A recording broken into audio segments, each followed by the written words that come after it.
Mr. Clerk. Welcome, members of council. Well, still waiting for the signal. Okay, welcome, members of the public. Welcome, members of council, to our last council meeting for this session. I'm gonna call the meeting to order, and I do have to read a COVID notice before we start. So due to the efforts to contain the spread of COVID-19 and to protect all individuals, the city facilities will not be open to the public to attend council and committee meetings until further notice. The public can observe meetings of council and committees by viewing the live stream of the open session part of these meetings, which can be accessed on the city's website or on the city's YouTube page. Okay, so members of council, will you all rise for the playing of our country's national anthem?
Okay, thank you. So there's no one indicated they would want to address us in the public forum, the opportunity to address matters not on the agenda. We'll move to council announcements. I just have one announcement. I want to thank all our members of staff that participated and supported a very successful virtual Canada Day celebration. We celebrated that back on Thursday, and you know, in Richmond Hill has a great reputation. Our Canada Day celebrations outside are among the best of any municipality in Ontario, and we've had to adapt to a virtual forum, and it has gone very well. But we're looking forward to next year being back outside, you know, hopefully celebrating Canada Day in person again. But I want to just give thanks to all those who worked so hard and participated in that virtual Canada Day event. So any other members of council have any announcements at this time? Councillor Silovitz?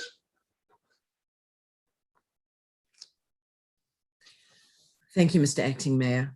I just wanted to take this opportunity before we break for the summer to wish everyone a happy summer and a safe summer and a healthy summer. And I want to thank our staff for their remarkable work throughout this year and last year over the pandemic, and all the our ELT, our executive leadership team, that have led our staff and us as council through a very, very difficult and trying time. Thank you so much to everybody who has participated and been engaged in helping us move through this very, very difficult time. And as someone who has been on the other side of all of this and is still very much involved being in a hospital with my husband, Derek, I want to urge everybody to please get yourselves vaccinated. There is nothing more important right now than for everybody to be vaccinated. I can tell you from a personal perspective that hospitals throughout Ontario are preparing for a fourth wave in the fall. And I know this because I'm involved there. So I have been told that all hospitals are preparing for a fourth wave in the fall. And we are threatened without any question by the Delta variant, and now there's a Lambda variant. And if you are vaccinated, if you've been double vaccinated, you are 92 to 90% protected against serious disease, which will send you to a hospital and possibly threaten your life. So please, everybody, get yourselves vaccinated, and let's protect ourselves and protect everybody else, and have a good and healthy summer. Thank you very much, Mr. Acting Mayor.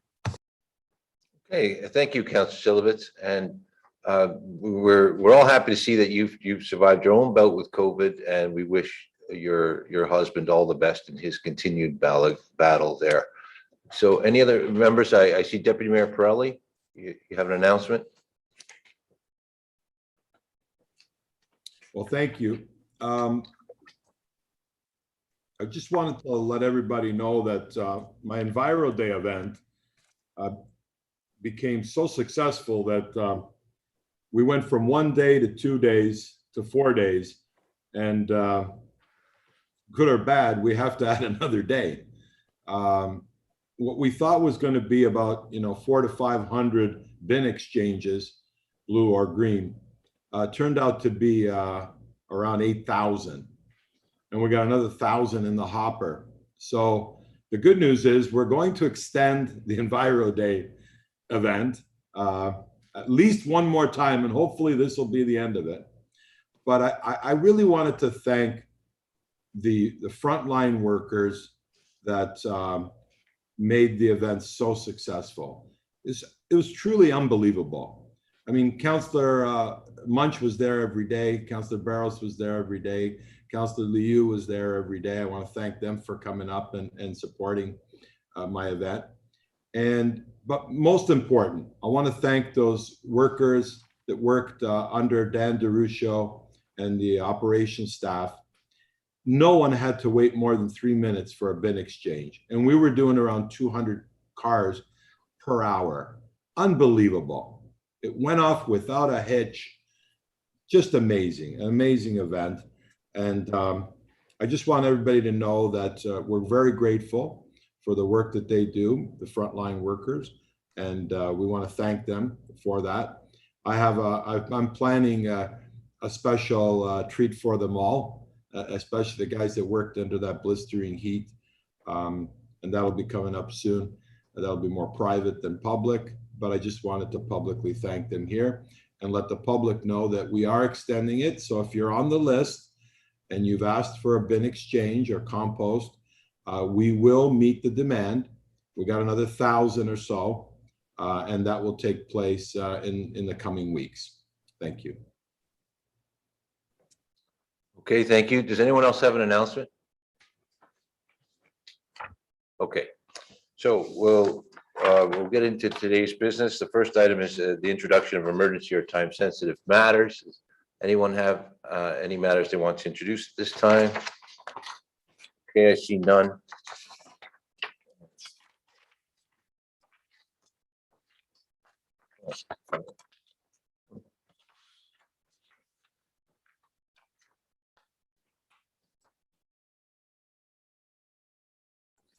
We go to the adoption of the agenda. Can I have a motion to adopt the agenda as presented? Thank you, Councillor Silovitz, Councillor West. All in favor? If I might, Mr. Acting Mayor, One moment. Just for the benefit of members of council, one of the delegations withdrew this morning, so it's my recommendation that in adopting the agenda, you are also adopting it without delegation 12.4, Nikta Johari on item 13.6. Okay, with that change, Councillor Silovitz, Councillor West, any discussion? All in favor? Any opposed? That carries. Thank you. Any members have a disclosure of pecuniary interest in any of the items on the agenda? I see none. Okay. We move to the adoption of previous council minutes. We can take both together. The council public meeting of June 16th and the council meeting held on June 23rd. Someone want to move those minutes? Thank you, Councilors West and Councilor Liu. Any discussion? All in favor? Any opposed? That carries. Okay, thank you. There are no public hearings today, but we do have a presentation. We have one presentation from Patrick Lee, our Director of Policy Planning, and Christina Puccini and Isana Biglins, HS8S Consultants, regarding our affordable housing strategy. Sorry, apologize, Mr. Acting Mayor. We do need to identify the items for separate discussion first. Oh, how did I miss that? Okay.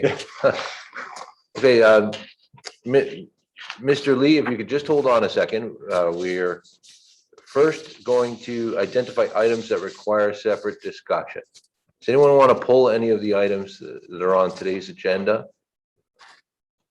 The ones that will be pulled are just 13.11, 1311, because of course, the presentation and delegations, and well, 13.3 will have a delegation also. But we can move everything else, including 13.6 and including all the additions. So someone willing to move? Someone, thank you, Councillor Silovitz and Councillor Munch. Okay, any discussion?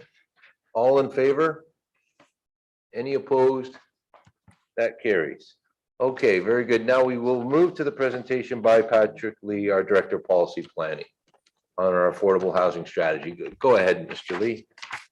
Good morning, Acting Mayor and members of council. Staff are very pleased to present an affordable housing strategy this morning for council's endorsement. Like many GTA municipalities, the provision of affordable housing is a serious and difficult challenge. Many municipalities around the GTA have recently adopted or endorsed an affordable housing strategy in order to begin to tackle the monumental challenges of providing housing for many at a reasonable price. Markham, for example, had theirs go through council about a month and a half ago. So the strategy that is going to be presented by Christine and Isana this morning essentially provides a number of tools to assist in the provision of affordability. But I want to be very clear that what we have in front of council for endorsement this morning is really just a set of tools to be investigated further and considered individually by council in the near future. You could kind of consider it like a restaurant menu, and this morning you'd be endorsing the menu, but you don't have to order off the menu just yet until staff come back and explain the ingredients in each of the entrees on the menu. So what we're hoping to get this morning is simply council's endorsement to begin to bring various tools, whether they be policy tools, regulatory tools, financial incentives, or otherwise, to actually start to implement stuff. And these will roll out in the coming months. I want to be clear that there's no sort of silver bullet when it comes to tackling the question of affordable housing. There's a need for various inputs to the system from governments, but probably the most important thing is the forging of relationships with the for-profit sector, the nonprofit sector, and senior levels of government. And we all have to work together to provide some inputs to the system to give us an opportunity to create some affordable units, whether they be ownership units or rental units. So today it's simply endorse the broader menu. We'll come back with details on the various tools that can be used to help create affordable housing. And both Christine and Isana are going to present to you what those tools are and how they can work in just a minute or two. So After the presentation from our consultants, we'll be open for questions. And if you can direct your questions to Commissioner Kwan, either he or the other members of the staff and consulting team that are available will be able to provide answers as best as possible. So those are my opening remarks, and I turn it over to Christine for the presentation. Thank you, Patrick. Okay, thank you. And thank you, members of council, for the opportunity to present an overview of the affordable housing strategy, which is aimed at identifying what the city can do to provide more housing that is affordable to moderate and low income households in Richmond Hill. Next slide, please. Today's presentation is going to include a brief overview of the objective of today, which Patrick actually already mentioned, the strategy milestones. It's also going to speak to how why this is an opportune time for Richmond Hill, for a Richmond Hill affordable housing strategy. I'll provide a very high level overview of the actual strategy and its 45 actions, and then speak to next steps. Next slide, please. So as Patrick mentioned, we're looking for council's endorsement of the strategy so that the city staff can begin the process to develop and consult on the specific tools and incentives that will address housing gaps in Richmond Hill and improve affordability for current and future residents. Next slide, please. So the city involved many stakeholders early and often throughout the process of developing the strategy. And this was to gain an understanding of how the strategy will affect residents, businesses, and other key players in the housing sector. Consultation with key stakeholders and partners was vital to the development of the strategy, because solving affordable housing and housing development is complex and it involves many stakeholders in the system. So we were trying to engage stakeholders so that we would have buy-in from the stakeholders for a common and collective goal that we all agree to, and a method of how we could deliver affordable housing more efficiently and expeditiously. The consultation involved over 30 representatives from the private sector, including landowners, developers, realtors, lenders, and most of those participants were engaged in more than one workshop. They came back more than once for that. We had equal representation from the affordable and supportive housing sector, as well as community-based organizations. And the province, federal government, and region also participated throughout the process. In addition to what you see here on the screen, there was a public open house held in November with 75 participants. And there was also, we engaged the public through an online survey that inquired about housing in general and secondary suites in particular. Next slide, please. We are really hearing a growing concern amongst Richmond Hill residents about the lack of affordable housing in Richmond Hill. These are some quotes from a recent official plan open house, and you can see the theme here on the need for more low-cost housing in areas where there are jobs. The fact that generation of residents that have grown up here within the community cannot afford to stay. This one here is really important. The greatest reason for loss of talent is going to be housing affordability. And as a young person, I'm convinced I will not be buying property in Richmond Hill because I will not be able to afford it. And only millionaires can really afford to live in Richmond Hill right now, and so on. This is just a sample. Next slide, please. As a result of the extensive consultation throughout the process, this affordable housing strategy responds to and aligns with government with policy and funding initiatives from other levels of government. It was developed in close consultation with the for-profit sector and addresses many of the challenges that they raised to us in creating new housing supply. It bolsters the not-for-profit sector by identifying funding and partnership opportunities, and it supports partnerships with all key stakeholders in the housing system. Next slide, please. In terms of the benefits of affordable housing to the community, people of all ages and background at some point or other in their lifetime will likely need affordable housing. Essentially, the strategy will help to accommodate a wide range of people and at the same time support a robust labor force. Ensuring that these households have suitable and affordable housing really benefits all residents in Richmond Hill. Having access means that people are commuting less and have more income that can be used towards other essential and non-essential purchases that hopefully they'll purchase locally. Providing affordable housing attracts business investment when employers know that their employees can settle locally. And further, these households are more likely to have positive health outcomes, which reduces reliance on social services.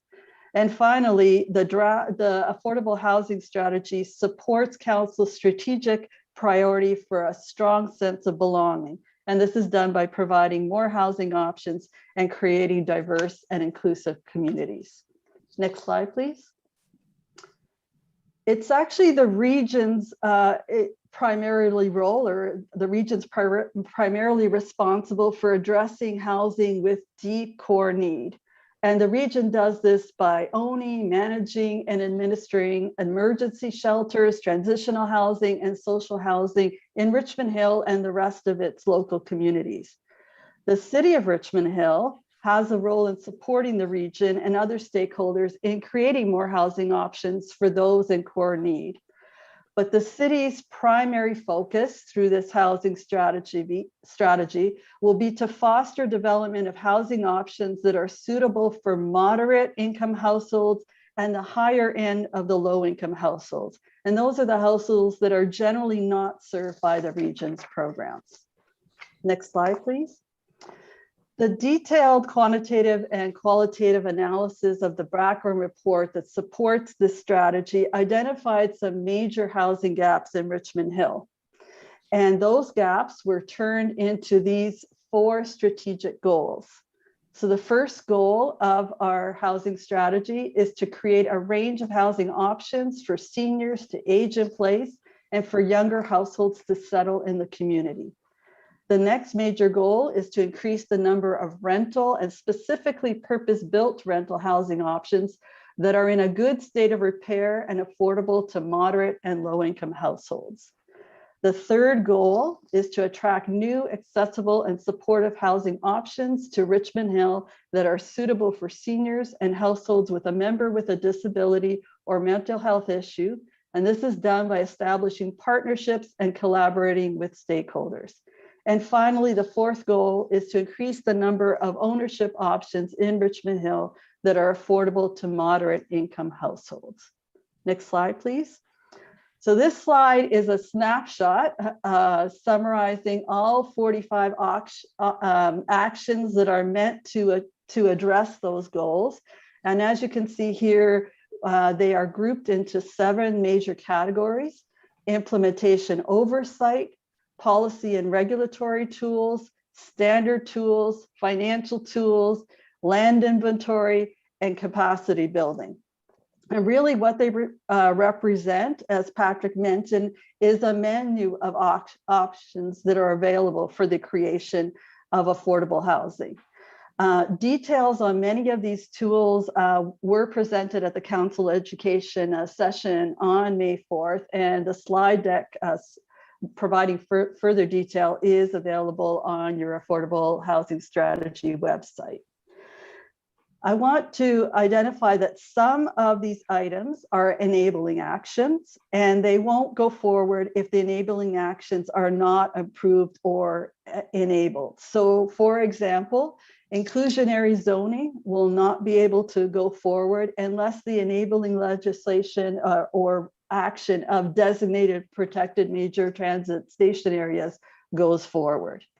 Other actions are predicated on preceding actions, and those actions need to be completed or in effect before the actions can be implemented. So a simple example of that one is most of the ones that involve a zoning bylaw have a complementary official plan policy that needs to be put in place first. And then there are some actions that need further investigation before there's a commitment to undertake the action. So the role of this Affordable Housing Implementation Committee that's mentioned here is to determine the timing of the actions, the consultation process for each action, and their readiness to be brought back to you, to be brought back to council for adoption and approval of specific tools. I just wanted to highlight one other thing about the actions. They are in direct response to many of the challenges and barriers identified by the private and not-for-profit sector through the consultations. And they're geared at increasing development certainty, providing flexibility to reduce costs, improving approval timeliness, and also providing some financial incentives to meet those in the lower income categories. Next slide, please. This is just an illustration of how the various actions could work together. And as Patrick mentioned, there's a menu. You may or may not use this particular menu of actions, but I just wanted to show this to you of how it could work all together. So in this particular case, in exchange for a commitment to build some affordable or supportive housing units, land is secured through a surplus public property and made available to a developer at no or a nominal fee. Reduced parking requirements and reduced lot sizes are considered possibly through an alternative development standard. Community planning permit system is in place in the area where this new development is being created, thereby reducing the approvals process timeframe. Incentives are provided by the city and the region, and these incentives are leveraged to secure federal funding and possibly even provincial funding. And the developer partners with the not-for-profit sector to possibly own and manage the affordable housing units. So this is one menu of selected tools that could be brought together to create a mixed income rental and ownership housing solution that includes affordable housing. Next slide, please. So to ensure an efficient and timely implementation, the strategy will be aligned with a number of ongoing city initiatives that are going to happen over the next 3 years. And I know that you're all well aware of these: your official plan update, your parks plan and parkland dedication, community benefit strategy, your comprehensive zoning bylaw, and et cetera. So there are inherent efficiencies that will roll out with respect to staff resources and cost of developing the actions, because they'll be incorporated or aligned with these particular initiatives. And staff will be reporting back to council on any matter that requires additional budget dollars. Next slide, please. So in addition to our 4 goals and the various actions, we've identified these targets as the targets that you'll monitor to identify that you're moving forward, or that the menu of options or actions are effective. So your first target is, on average, 25% of all new residential units that are built are affordable to low or moderate income households. So that overall target is pretty well in place right now. There is a bit of a nuance here being suggested, whereby 10% of all new residential units are affordable to households with low income, including seniors and persons in need of supportive housing. So as you probably saw in some of the previous presentations, that is the group that is in most need. And for sure, that'll be a group that needs multiple partners involved and multiple strategies to meet their needs. And then the balance of this 25% would be for new residential units that are affordable to households with moderate income. Your second target, or the second target of the strategy, is an overall target of 3% rental housing vacancy. That is considered a balanced or healthy market. Right now, you're at less than half of that as a vacancy rate, and Richmond Hill has been at that rate for many, many years. And the third target is housing supply is more diverse in type and tenure. And you've made a lot of progress in the last 10 years to meet this target, and this is an important one to keep in place. Next slide, please. So in terms of next steps, if council does endorse the strategy, city staff will begin in earnest to implement the strategy. Some of the initial or the most immediate next steps are, of course, to develop the Affordable Housing Implementation Committee. And this committee is going to play a significant role in promoting the city's efforts to facilitate the development of affordable housing, ensuring that staff and council stay on task and the targets are met, and in working with partners to achieve the goals of the strategy. And the expectation is a terms of reference for this committee will be shared with council in the fall. In the near term, the official plan update and comprehensive zoning bylaw review will consider the actions that are being recommended in this strategy and update relevant policies and provisions as part of those processes.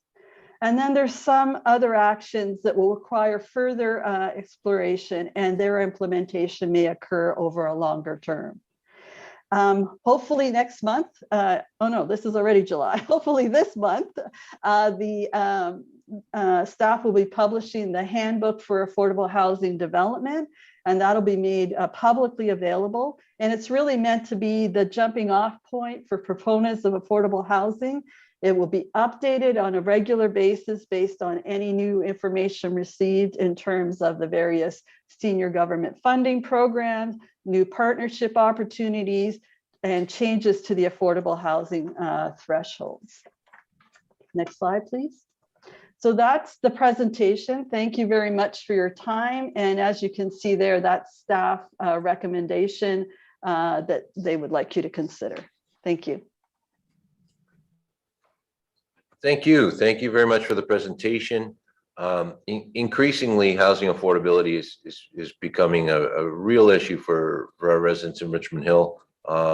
It's top of mind, housing prices and the problems caused. We want young people that grew up in Richmond Hill want an opportunity to stay here, and retiring citizens and seniors want to be able to stay here. So those are concerns going forward. I thank you for the comprehensive approach that's been taken here. And we have two delegations, two residents who want to weigh in on this.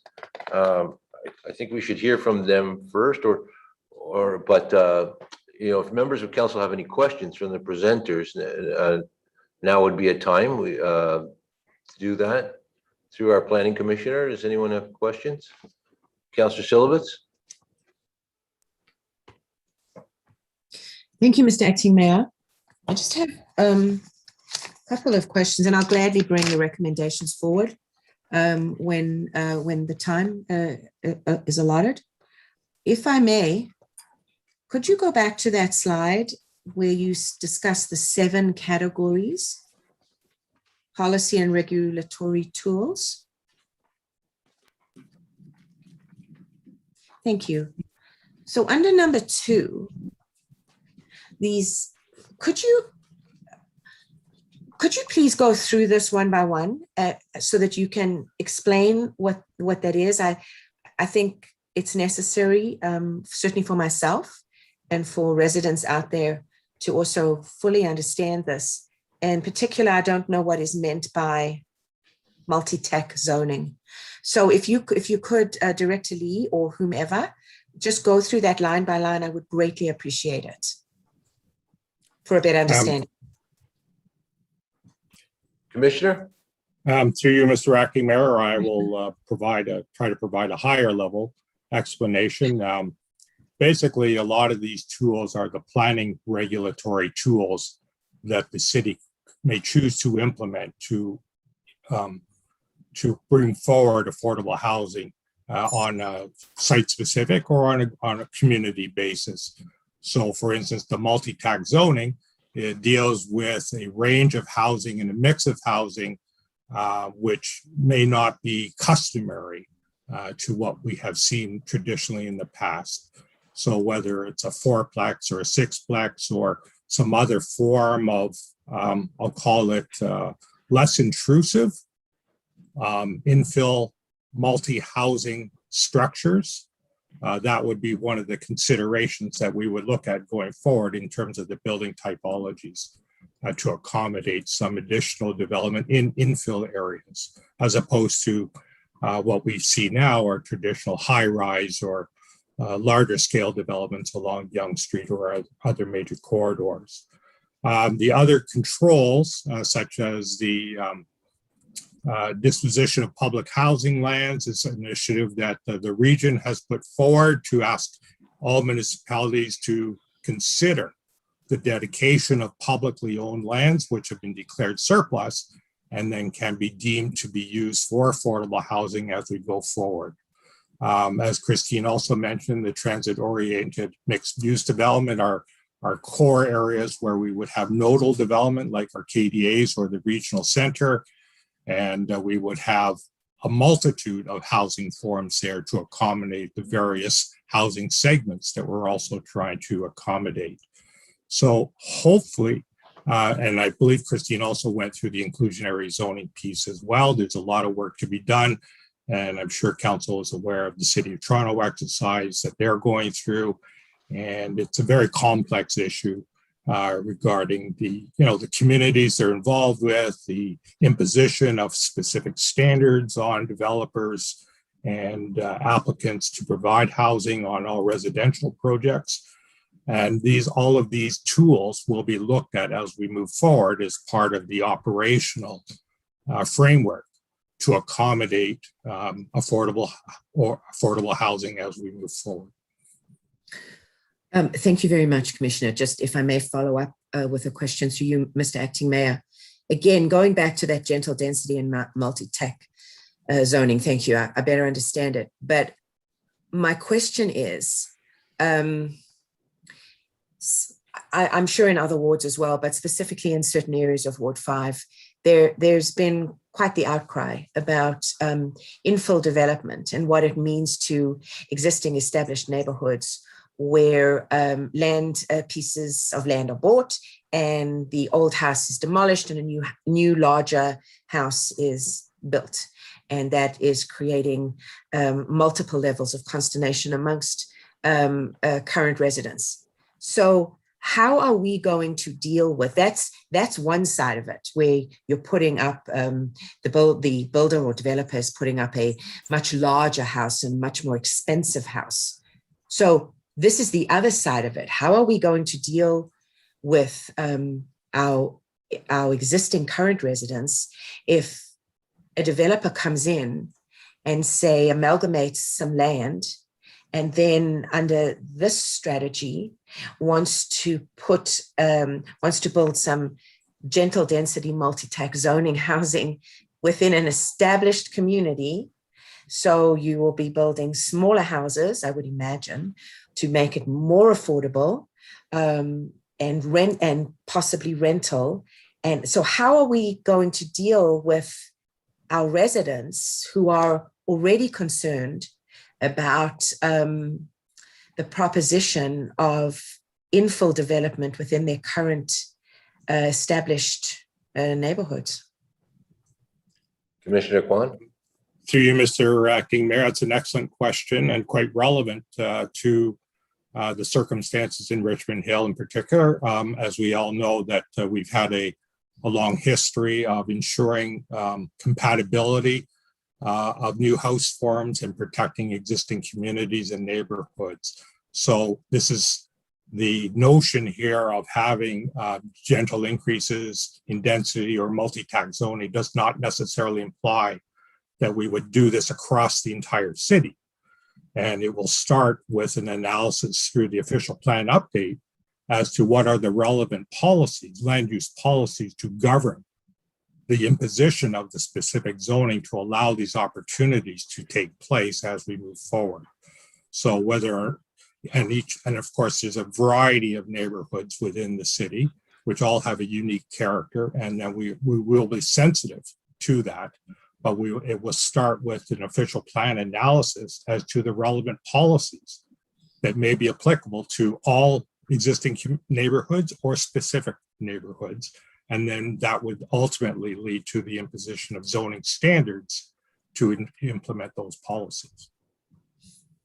Thank you, Commissioner. I appreciate that. I just wanted to bring this up because I really believe that we need to be exquisitely sensitive to this because, you know, again, the Committee of Adjustment, LPAT, can be used to make amendments or adjustments to what we have in place. And they can push the envelope as it's done regularly in order to build something that is larger and unwanted by established residents and neighborhoods. So this, you're looking at the other side of the coin here.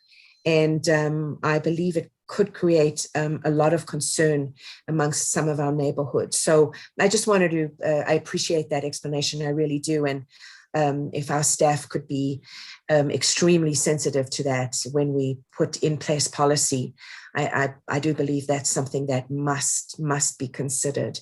But thank you very much. I appreciate that. Thank you, Mr. Acting Mayor. And again, I'll bring the recommendations forward with pleasure. Thank you. Okay, thank you, Councillor Silvitz. Right now, we're just questions for the presenters and questions for our staff. I see Councillor Barros. This item will come forward after we have two more delegations. So go ahead, Councillor Barros. You have a question? Thank you. I guess the question is to the commissioner. What body of research has been done to ascertain that this is, because I keep hearing that this is needed, it's wanted, it's a desire of people, but I'm not hearing this from my residents. I'm not hearing from the people in Richmond Hill that are currently paying taxes, that are funding the different initiatives that we do across the board. So I'm a bit perplexed at what appears to be a disconnect from the residents' desires in what they want to see in the community compared to what we're presenting in the report. And I'm not suggesting that it's not needed. I'm just trying to get that confirmation that this is what the residents of Richmond Hill want to see going forward. Because someone suggested to me, and quite rudimentary, but I'll present it either way. Someone suggested part of the problem is people who purchased a home 40 years ago, they could sell their home today for $450,000, $500,000, still see a big capital gain and keep the prices reasonable. But they've chosen not to. They've chosen to capitalize and sell it for as much as the market will bear. And no one's going to criticize them for that. But we don't live in a community where the market valuations are so depressed that they're forced to sell at that price. So we have a large body of residents that could sell them at affordable prices if they chose. I'm not suggesting they do, don't get me wrong. But yet there appears to be some voices somewhere else saying that we, the government, funded by the taxpayers, should be providing alternative affordable housing. So to the commissioner, where are we hearing this message? Commissioner Kwan? You, Mr. Acting Mayor, I think it's a general consensus of a society in general that this issue is important and needs to be addressed. We've also seen the declarations from the region of York in terms of the affordable housing crisis, our own official plan policies and the regional official plan policies, as well as provincial policy, dictate that we look at affordable housing as part of our planning analysis as we go forward. So all of these things coupled together deal with responding to the issue at hand. Now, having said that, of course, you quite rightly point out, Councillor Barros, I mean, there is a public cost to doing all of this, and that will be part of the ongoing analysis that staff will do in terms of providing financial incentives or building incentives or whatever other tools can be employed. But those programs and strategies will be a decision of council ultimately as to how much of the public purse will be used to address this issue on an ongoing basis. Thank you. So that helps somewhat. I guess the question then to one of the presenters is, when it comes to a mandate, is this really the lower tiers mandate? Or should there not be a federal government's housing affordability policy that then just trickles down and we tap into that policy? It seems like there's a lot of piecemeal going on across the country that may or may not make sense in some ways. Perhaps someone could start with the clear definition of affordable housing. Commissioner Kwan? I'll start off on the higher level piece, and then I'll let Mr. Lee answer the second part of the question about the definitions of affordable housing. It's clear that there's a partnership required, not only by all levels of government, but by the industry, the profit and not-for-profit sectors, as well as the community, to deal with the issue. And I think, Councillor Barros, you're quite right that there's a smorgasbord of public policy from senior government on how to deal with these issues. Unfortunately, I mean, if that becomes part of the strategy to lobby senior levels of government on what we consider to be a better approach, we can certainly look into that aspect. But we're working with the tools that we now have available, whether it's through the Planning Act, the provincial policy statement, our own land use policies, and other financial tools that we have available.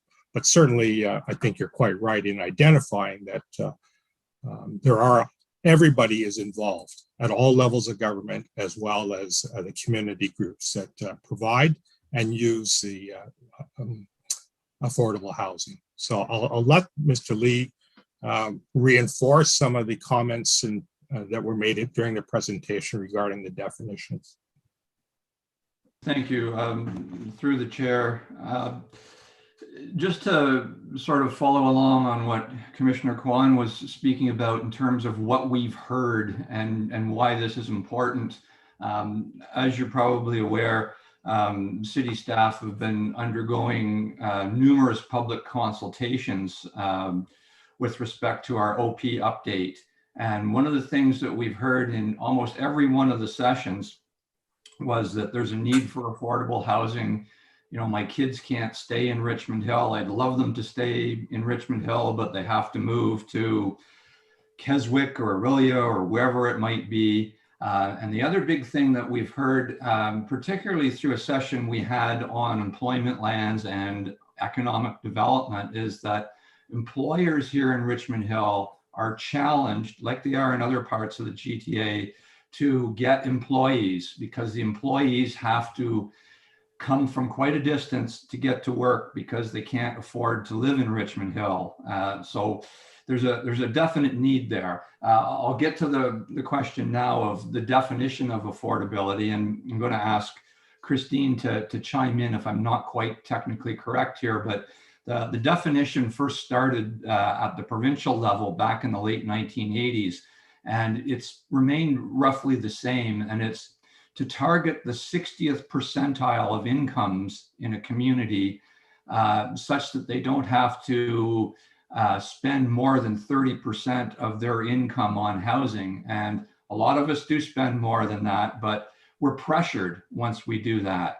And when we're pressured, then it puts difficulties on us to deal with other matters, whether it's daycare or buying groceries or whatever.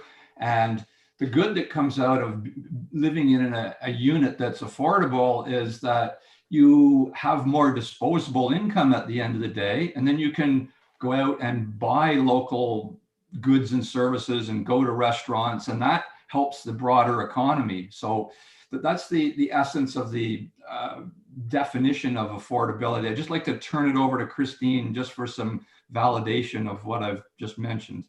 Well, that sounds along the lines of what I'm looking for. Maybe what Christine could help us with, then, if that's the definition, is there a spreadsheet of the numbers, the hard numbers of what do houses have to cost in Richmond Hill to meet this threshold? Okay, through you, Mr. Mayor. Thank you for that. And you did a great job, Patrick. So the hard numbers that we used in the background report and that are our most current numbers are for an affordable rental threshold, and this would be the absolute maximum to meet the target. It would be $1,650 per month. And for the affordable ownership target, it's $467,000 about per month, per year. So a house worth $467,000 would be considered affordable to the 60th income percentile. When you say a home, do you mean like a 100 square foot condo? It could be anything. So it's, the definition is just that, the threshold. In some communities, that threshold could be met through a single detached home. In Richmond Hill, it'll be very challenging for that. So it'll probably mean a condo or townhouse or something more dense. Okay, $450,000. I don't know who's been on MLS lately, but if you put $450,000 as your top end price, I don't have it on my screen right now, but I bet you any money you're going to get maybe 4, maybe 5 hits, if that, in the entire city of Richmond Hill. So I'm just curious how this is going to unfold, as the numbers are only going to get worse as real estate prices go up.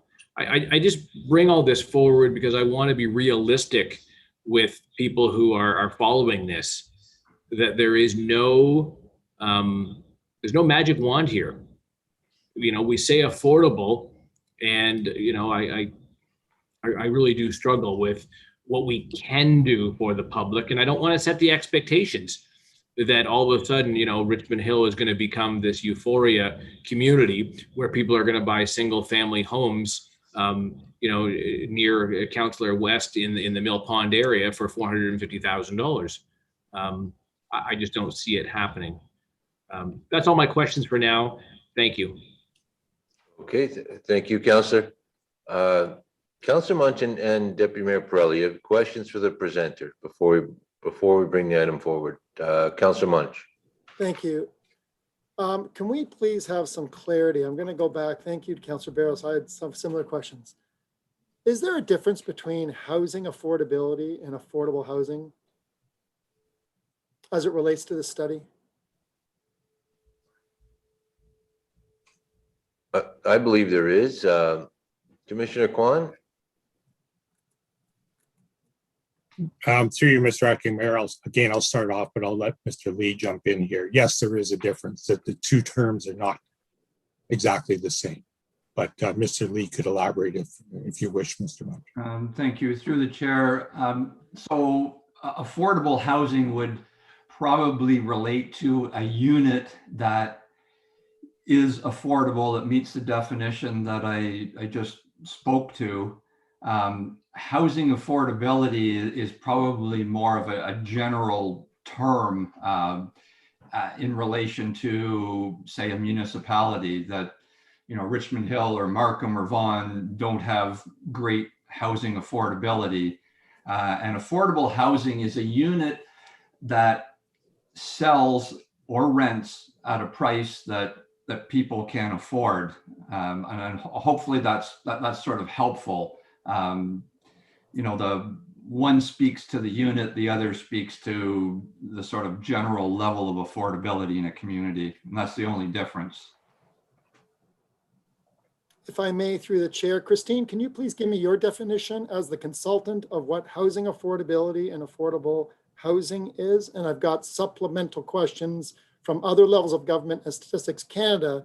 And I think I want to hear from our staff, and I also want to hear from our consultant to make sure that we're clear, because I've got supplemental that are showing inconsistencies. So I ask you, please, what is the definition, Christine, of housing affordability and affordable housing as it relates to you, your study, your mandate, and what you understand it to be? Through you, Mr. Acting Mayor. So I agree with Patrick's definition. Throughout the report, when we're using the term affordable housing, we're mostly relating to that provincial definition, which you've also adopted in your official plan. So housing affordability really is that definition we talked about at the beginning, and the thresholds. And housing affordability really describes aspects of making a house affordable. So as it's a more general term, and as Patrick said, it's really a general state of how let's say municipalities like Richmond Hill are faring in terms of affordability. So our official plan of 2010 that's being updated, are we classifying that 2010 model some 11 years later? Are we deeming it as a general number of housing affordability, or are we talking about affordable housing? Because I'm getting confused as to, I'm not looking for a general term as it relates to Richmond Hill's official plan, not the region, not the provincial government, not the federal government. We're saying, I'd like to know, when we put forward a plan, are we talking about generally principles, or we actually have a tangible understanding of what it means? Commissioner Kwan? Sorry. Through you, Mr. Mayor, I believe there is a specific definition in our official plan what constitutes affordable. I'm not sure. I don't have it right on my fingertips. Maybe Mr. Lee can recite it. I don't know. Yes, thank you, Commissioner, through the chair. So I think the easiest way to describe it is, if we go back to what the official plan says, is that 25%, we have a target of 25% of new housing is affordable, and 35% of new housing in centers and corridors is affordable.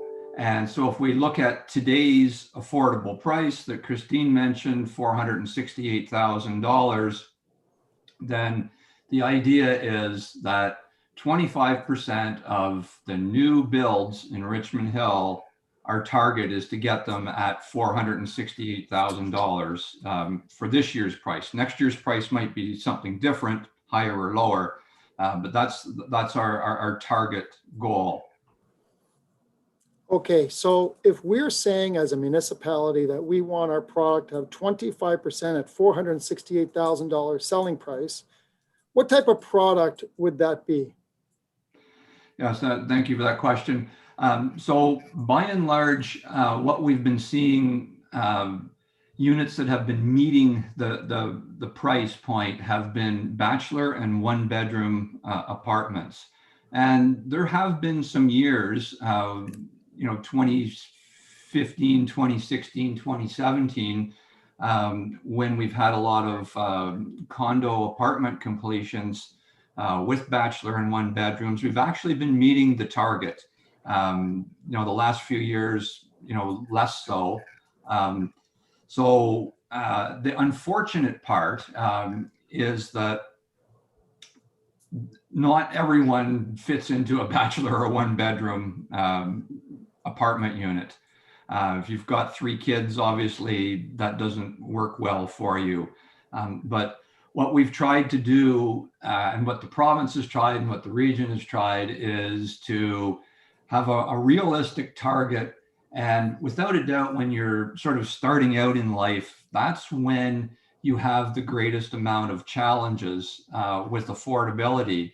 And generally at that stage in your life, you might be a single person or a couple or whatever. So the essence has been to target, government resources to helping the people most in need. And those are people who are just starting out. So that's why the price point is a number.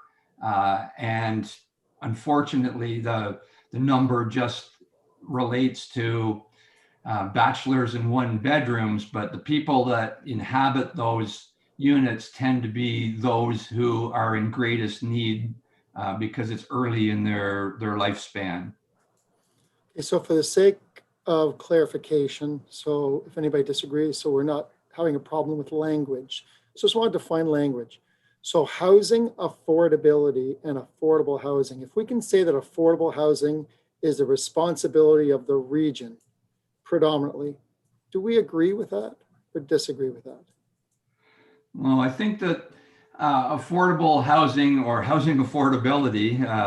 No. My question was specifically, please, housing affordability, affordable housing.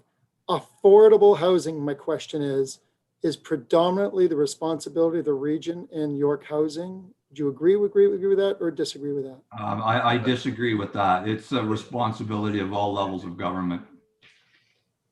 So now, how when many? it comes Right. to Councillor Munch, you may be confusing with subsidized housing, which. Yes, well, no. I'm not confusing. I understand the language. That's what I want to make sure that we're not doing. When we're talking about subsidized housing and we're talking about housing affordability and affordable housing, I'd be willing to bet you that if people are honest, there wouldn't be a consensus on what those definitions are. So when people are reading a report and they have a different perspective of language, then they're getting a different analysis and expectation. And I want for clarification so that we can, as a municipality, address, because as we've stated in this report and others, that we in 2016 are the worst and a problem for our population 5 years ago. Here we are 5 years later. This year, we were deemed the second least housing affordability in Ontario of the 16 least housing affordabilities in Canada. We understand that the region has 3 of the top 8 least housing affordability. Remember these terms: as per the market, as per the papers, as per Statistics Canada, as per the provincial government. I want to make sure that we at the local level aren't spinning words on having a modified definition because we don't have a clarity. Because if we're expecting $468,000 and 25% of that, I'm going to ask the question that how many units are we approving for this 25% housing target that we had in 2010? Can you tell me what's happened over the last 10 years on reaching this target? How many units in the last 10 years, according to our official plan, have we approved and prioritized as a local municipality, not region, not province? Province and federal government do not build a door ever. The region does not build a door ever. We don't build a door ever. So I'm going to say to you that we need, as we said, partners, and this issue is a real issue. There's more housing affordability, subsidized housing in my ward than all the other wards in Richmond Hill combined. So I'm very alert on this topic. I'm hearing this issue live. We have a housing crisis. We spin around that. I am going to be moving motions today, by the way, for everybody. I've got several. So I want to be clear here. 1 minute. Housing affordability, subsidized housing. Subsidized housing, is this a responsibility of Richmond Hill City? Yes or no? Subsidized housing. Commissioner Kwan? Through you, Mr. Mayor, no, it's not our responsibility at the moment. The Regional Housing Authority takes responsibility to do that in consideration of all the municipalities within the region.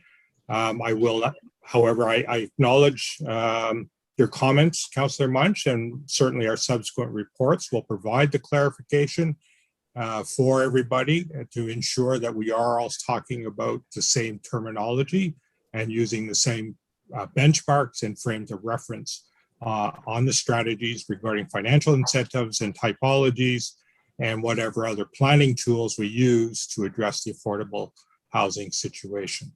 So we don't want to talk about subsidized housing because it's not our responsibility. Don't bring it up. Let's not waste our time on it, please. Let's focus on what we can do, what our responsibility is. I'm pretty sure the other levels of government aren't looking into our, because we don't want them in our space, and I'm sure we don't want to be in their space. So when we're talking about people able to have shelter, roofs on their head, whether it be 1 bedroom, 2 bedroom, 3 bedroom, doesn't matter. At $468,000, 25% of all of our builds have to be at $468,000. A third of our builds have to be in our key development areas at rates at 35%. So if there's anybody here, can they tell me what the selling price is today for per square foot of high-rise units? Because that's what we're talking about. There's no townhouses, semis, or detached houses. That's your time's up, Councillor Munch. I'll put that question to our staff, and we are going to talk about this item after our two delegates get. So, Commissioner Kwan, just.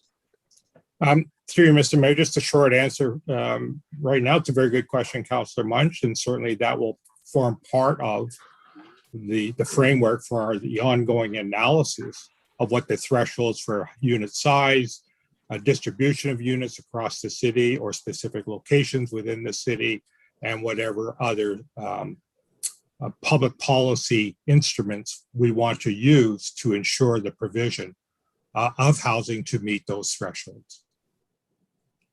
Does anybody know the number of what it costs? Councillor Munch, you're well beyond your 5 minutes. But they didn't, well, again, I didn't hear the answer to the question. I asked, what is the selling price of a high-rise unit today? Does anybody know what the market price, generally speaking, in a range of a high-rise unit in Richmond Hill, in the region? Can anybody tell me that on staff? The average price. Is that part of the study? Does that Commissioner Kwan, do you have again to you, Mr. Acting Mayor? Again, we need to look at the current supply of housing, the approved projects, where we're going, and our relationship within the region, and what is happening given the other aspects of public policy that we have to deal with, whether it's an MTSA, a KDA, or other aspects of the public policy regime from senior government as we move forward. But that will constitute part of the ongoing investigation to look at those price points, and then of course the result in financial or planning incentives that we can offer to address the issue going forward. Okay, so I'll go into the second round after. Thank you. Okay, so Deputy Mayor Pirelli, questions of the presenters. Yes, thank you. My first question is to Christine, sorry. Christine, you mentioned earlier a number for affordable housing for rental of $1,650 a month. So just for clarity, what does that $1,650 a month entail? Is that just the rent, or is that everything associated with housing? For example, telephone, cable, internet, water, hydro, those types of things. To you, Commissioner Kwan, to delegate that question. The question to you, Mr. Mayor, I'll let Christine get into some of those nuts and bolts, but okay, Christine, go ahead. All right, thank you. In response to the question, that usually includes utilities, but it does not include some of the other items you mentioned, like cable, internet, etc. All right. So when you say a term like $1,650, I'm a residential housing provider, and so I live this every day. When you say $1,650, is that for one person? Is that for a couple? Is that for a family? Christine? Okay, thank you, through you, Mr. Mayor. That's a very good question. It is the threshold figure. So it could be one person, a family, etc. In the background report, we're actually recommending at some point having a more detailed definition that would break it down by bedroom type. But right now, the provincial definition, the regional definition, is one upper end threshold to be for any household size? Well, sorry? So would that be considered a two-income family? So I'm just trying to understand, we're talking about affordability. I think if we're going to speak about affordability and affordable housing, the first thing we have to nail down is the definitions. So when you present a report like a $468,000 and $1,650 a month, I mean, it's a very vast difference if we're talking about a 200 square foot condo like they built in Victoria, BC, to address affordable housing. Now, I don't know how many, families of, 3 children and a couple, 5 people can live in a 200 square foot condo. Would that be, let me ask a simple question. Would society, as Commissioner Kwan said, this is a result of society's response to affordable housing. Would the society be okay with a family of, let's say, a couple with a small child living in a 200 square foot condo at $1,650 a month? Through you, Commissioner Mr. Kwan? Acting Mayor, if I could take a stab at that. Certainly, as I've mentioned, part of that's a very good question, Deputy Mayor Pirelli, and part of our ongoing investigation will be determine what those thresholds are in terms of the unit size, the family size, the number of occupants, the financial price points, and all in consideration of what this marketplace in Richmond Hill and York Region will also tolerate or is able to provide. So this is all part of the ongoing investigation. And as I believe has been alluded to earlier, I mean, one size does not fit all for every project or every community within this city or the region or the GTA overall.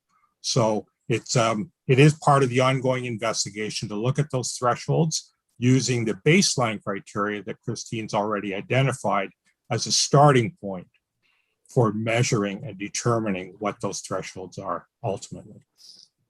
Well, with the greatest of respect, I don't think we have a baseline.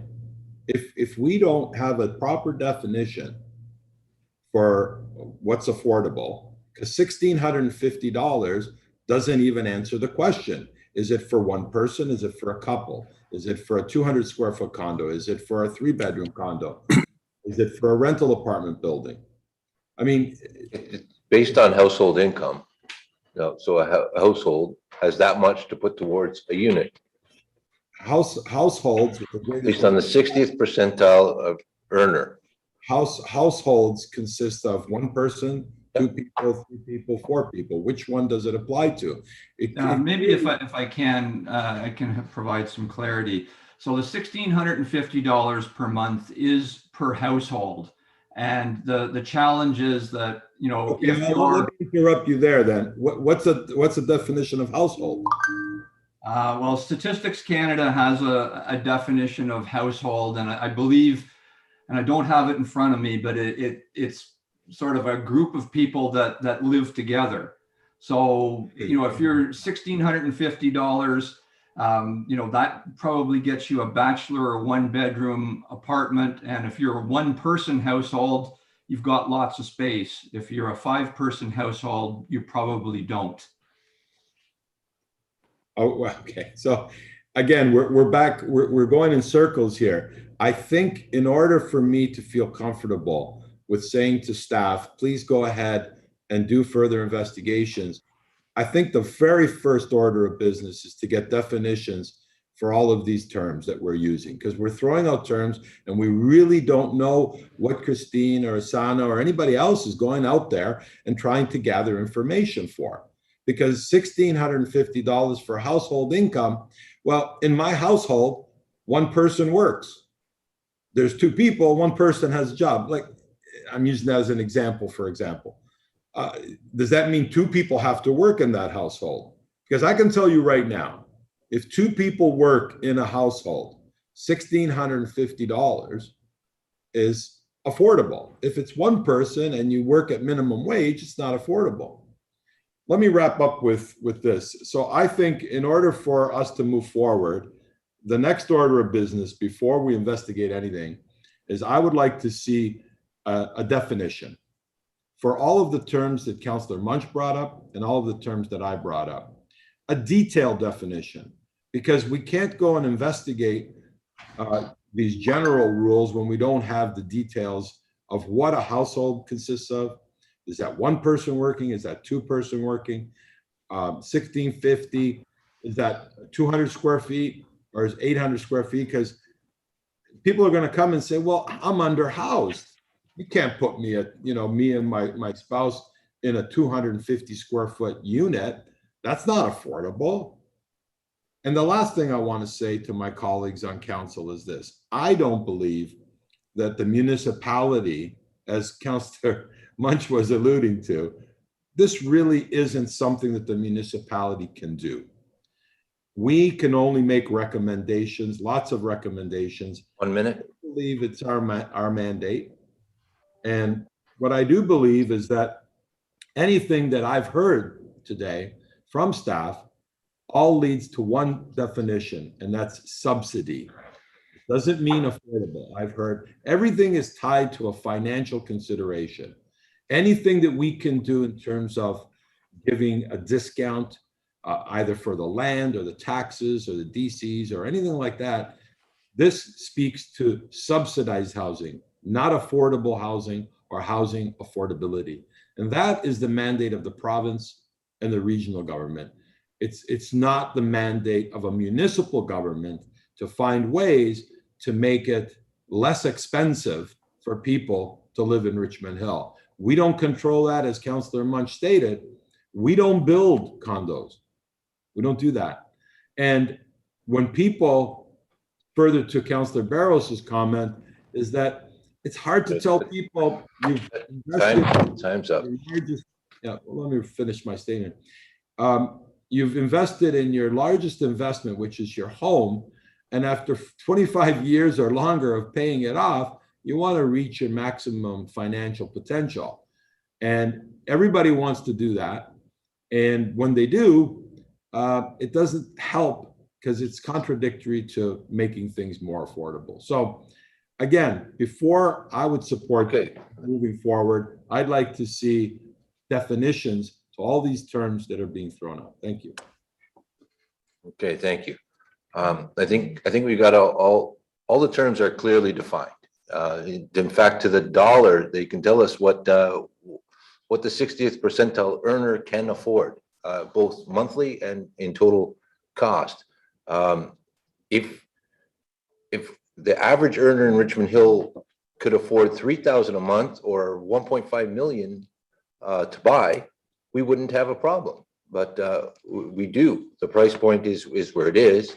And with our municipal tools, we're given a set of recommendations on a strategy of how we can address this gap and how we can lessen the problem of housing unaffordability. So, Councillor West, did you have questions for the presenter before we bring this item forward? Very quickly, I don't actually have a lot of questions. I've read the housing affordability strategy. And with all due respect to the authors, I mean, it wasn't the most riveting thing I've read, but it was a really good read. And in fact, it was important enough for me to print it off. So that makes up for anything I just said. This has been a really good conversation. And I think actually we've hit on a lot of the challenges and a lot of the hurdles that this is not in any way, shape, or form an easy thing for us to accomplish. But I just wanted to quickly point out that a lot of the questions that have been asked right now of Christine and Patrick are actually contained in this report. The draft strategy, City of Richmond Hill draft affordable housing strategy that was presented to us in May from page 2 until page 9 answers the vast majority of what was asked today. So I don't have any questions because it is contained in this strategy, and the presentation answered a lot of those. However, I mean, in fairness to the comments that have been made, I think the questions are still important. And I'm glad that we're discussing them, but I think it's important for us to all be on the same page on this, and but the answers are here. So anyway, I'll leave my comments for when we're ready to actually bring this excuse me, forward. Thank you. Okay, thank you. So I'm going to call forward the two delegations on this matter. I thank the presenter for that presentation.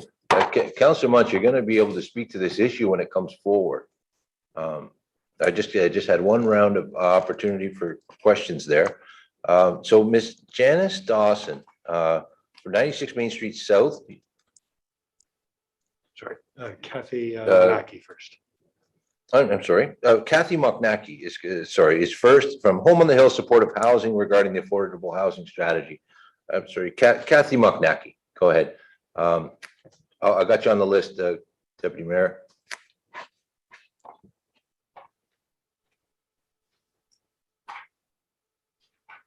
Ms. Moknacki, are you there? Just unmute yourself and go ahead. Yeah, okay. We can hear you.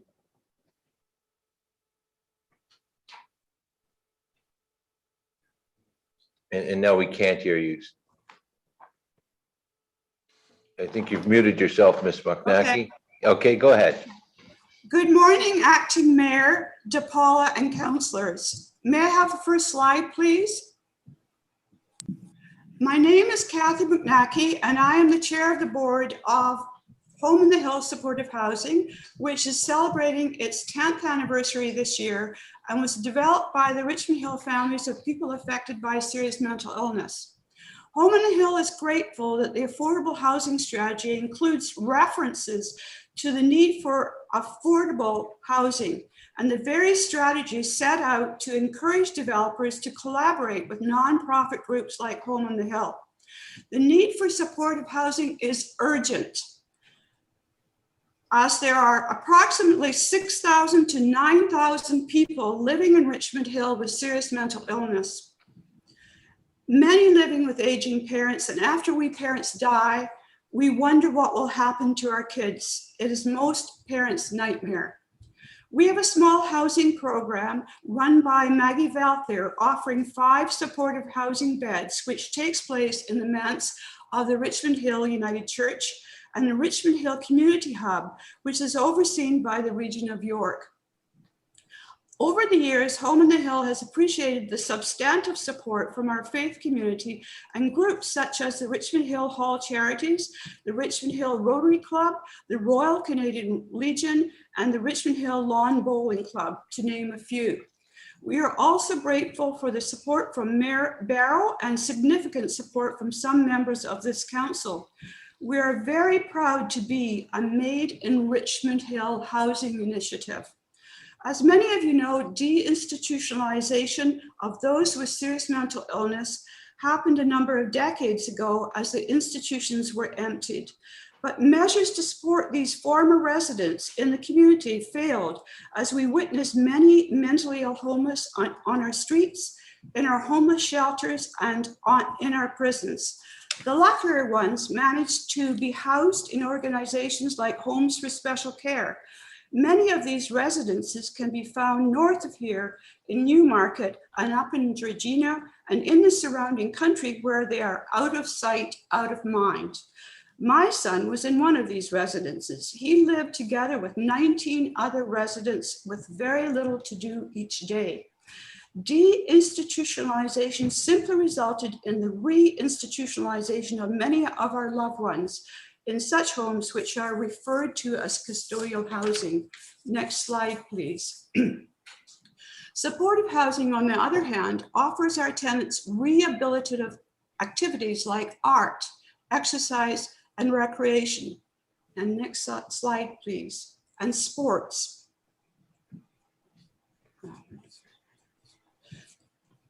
In fact, Home on the Hill recommends that some supportive housing units be planned close to recreation centers, which could offer opportunities for recreation. Next slide, please. Serious mental illness like schizophrenia usually occurs in late teens to mid-20s, a pivotal stage in development where one's peers are important. Many lose their friends at this significant stage, as well as the illness progresses. At Home on the Hill, we endeavor to help our tenants build relationships with one another. Next slide, please. This shared sense of total acceptance of one another is transformative and the most healing aspect of any supportive housing program. My son is now the beneficiary of our supportive housing program, and he is thriving. He lives in the same community that I live in, and being close to his family helps with housing stability. Next slide, please. We save the taxpayer money as our tenants experience wellness, and the need for expensive emergency services and hospitalizations is reduced. Next slide, please. 1 minute remaining. Our tenants are now involved in small money earning ventures like gardening, next slide please, and pet care. We at Home on the Hill would like the sons and daughters of other Richmond Hill families to have this successful experience. Too many of our loved ones end up homeless because of a lack of mental health care and housing. We are now in a humanitarian crisis with so many untreated mentally ill on our streets. Homelessness costs the Canadian economy $7 billion per year. Let us reverse this trend right here in Richmond Hill. The affordable housing strategy of Richmond Hill is the tool to do this. It offers so much hope for we families, and we look forward to working together to meet the needs of our loved ones who are the residents of Richmond Hill. Thank you very much. Thank you very much, Ms. McNackey, for enlightening us on Home on the Hills initiatives. Okay, the next delegation is Janice Dawson from Main Street South, the Newmarket, regarding the affordable housing strategy. Ms. Dawson? Thank you for the opportunity to speak today on the draft affordable housing strategy. My name is Janice Dawson. I'm a member of the Affordable Housing Coalition of York Region, a former longtime resident of Richmond Hill, and a person with lived experience of both homelessness and precarious housing. The Affordable Housing Coalition of York Region is comprised of organizations who serve the homeless or precariously housed, concerned residents, individuals with lived experience or homelessness, and members with experience building not-for-profit housing.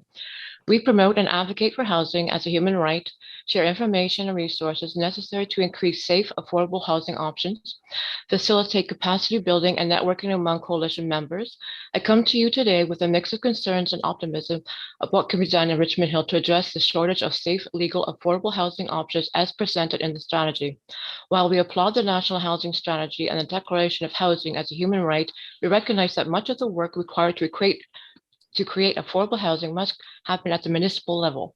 The proposed strategy has many positive elements that the Affordable Housing Coalition has been advocating for, such as the provision of municipal land, adoption of a vacant homes tax, inclusionary zoning, demolition and rental conversion control, and removing barriers for development of innovative housing forms. The inclusion of individuals with lived experience on the Information Oversight Group for strategy is also a move in the right direction. Now, as a former resident of over 27 years, I would like to share with you my experience as a low moderate income provider and why I'm passionate about Richmond Hill making a commitment to truly affordable housing and the quality of life for its residents. In 1989, I moved into Richmond Hill. My life was good. I owned my own home. I was gainfully employed 15 minutes from where I lived. All the amenities I need for a balanced lifestyle to raise my family were within a 7-minute drive. On March 1st, 1995, that all changed. I survived domestic abuse, was forced to sell our home, became a single parent, and moved 4 times with my daughters. Because we moved out of the jurisdiction of their school, each year I wrote to their school requesting that they let my children remain, thus keeping their education as the one constant in their lives. Due to an injury and the subsequent loss of income, I could no longer afford to rent a house.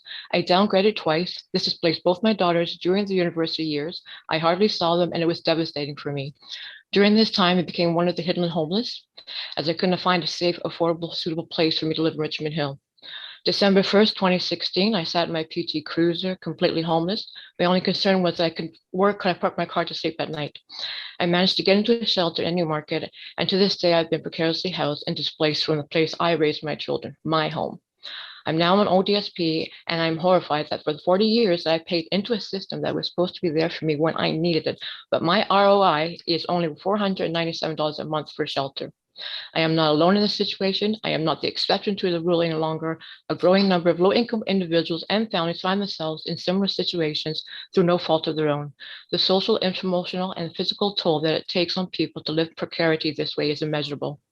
I liken the housing crisis to the failure of an ecosystem where all parts of the system do not support one another as intended.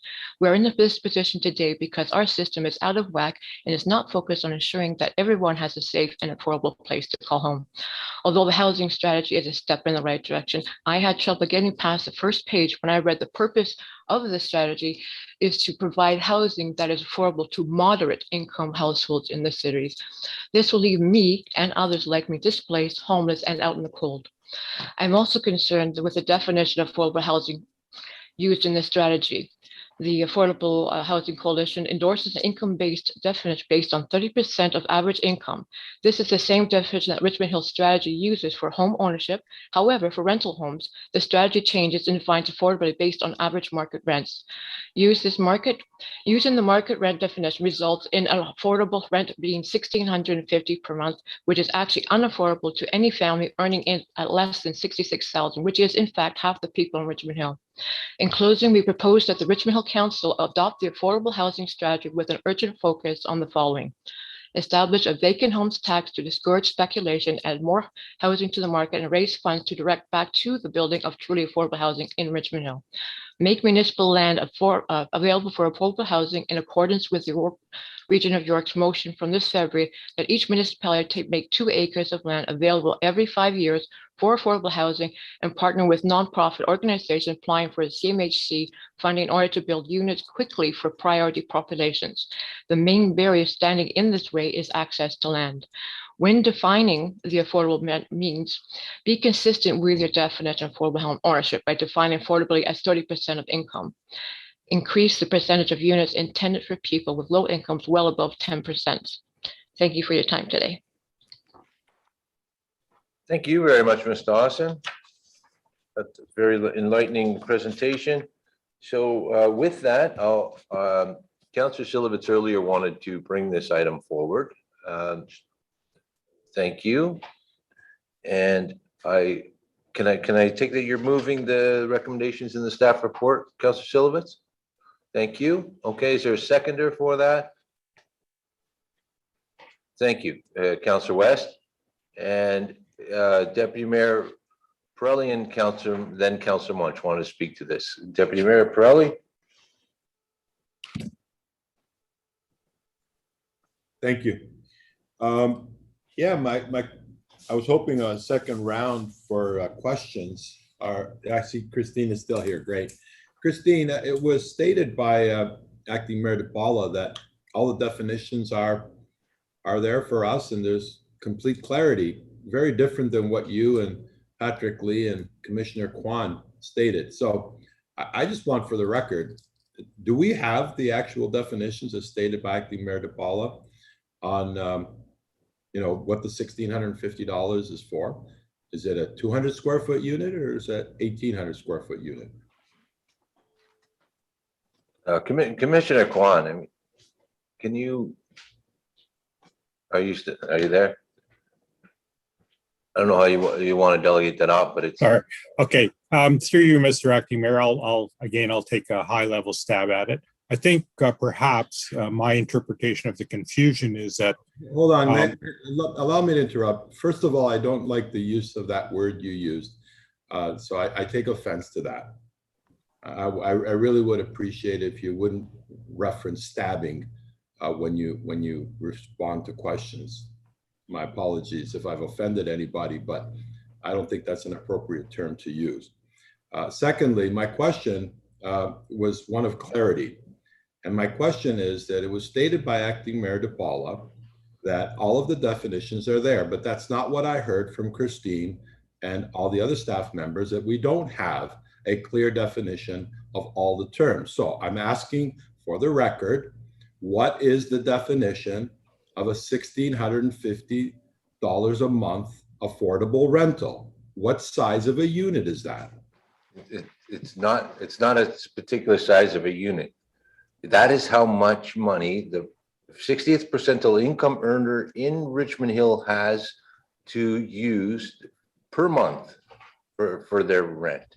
Is that So- one person working? Is that two persons working? That's a household as defined by Stats Canada. It could be 1 to 21 people, but it's a household. And that's the whole point. How are we going to do a strategy on affordable housing when we don't have clear definitions of what a household is? It is clear. It's clear what a household is. There's not no clear. It's not. It may be clear to you, but it's not clear to anyone else. It's a Stats Canada definition that we can't change our report. Well, if you want my support on something, I need to know what the definitions are. And again, no one can tell me what a $650 apartment looks like. Okay, you're just saying that there is no $1,615 apartment. It's not a certain apartment. That's how much money our targeted median income earner in Richmond Hill has. Now, currently, it's a challenge to find housing at that point. So we're No. It's not a challenge to find housing at that price, Mr. DePaula. This is my whole point. I can provide housing for everyone at 60 in the 60th percentile at $1,650 a month. I can provide it. It can be provided today. Okay. I can do that. We can stop this whole process. I can provide the housing myself personally. I can provide units for $1,650 a month. The question is, will they meet what the public is looking for? Because if it's a blanket $1,650 a month, I can provide the housing. This is very important. I'm making a commitment here. I can provide the housing. Now you have to ask me, what size housing is that going to be? Or you don't care? Because if you don't care about the living conditions and the size of where people are going to live, and whether it's one or, as you stated, 21 people in that household, if it's the same number of $1,650, I think this is the dog chasing its tail. We're going round and round in circles. So my question again, for clarity, is if I can provide housing at $1,650 a month rental, will that meet the definition? Or do you want to know how big that unit is? Commissioner Kwan, I don't understand the question. I'm trying to put your question out to our staff. Let me ask the question again. It has been stated by our professional staff. So whatever the market bears, that's at that price. That's the answer, is whatever the market bears. Whatever the market bears. Well, we're trying to make things affordable. That's the only variable we can't control is. Well, then if we can't control that, what is this exercise all about? If we cannot control, I'm telling you categorically. There's 44 recommendations. Housing for everyone in the province for $1,650 a month. I can do it. That will solve the affordability problem. And no one's saying, do it, Pirelli, do it. Let me do it. You got to give me an answer. I'm sure you can. You can squeeze everyone into a place at any price, but Commissioner Kwan. Well, that's exactly my question. The question is, if I meet your definition of affordability of $1,650 a month for rental, tell me what size that apartment needs to be to meet the affordability requirement. It's a simple question. I don't think you understand it. Commissioner Kwan, can you answer that question, or? Through you, Mr. Acting Mayor, for clarity,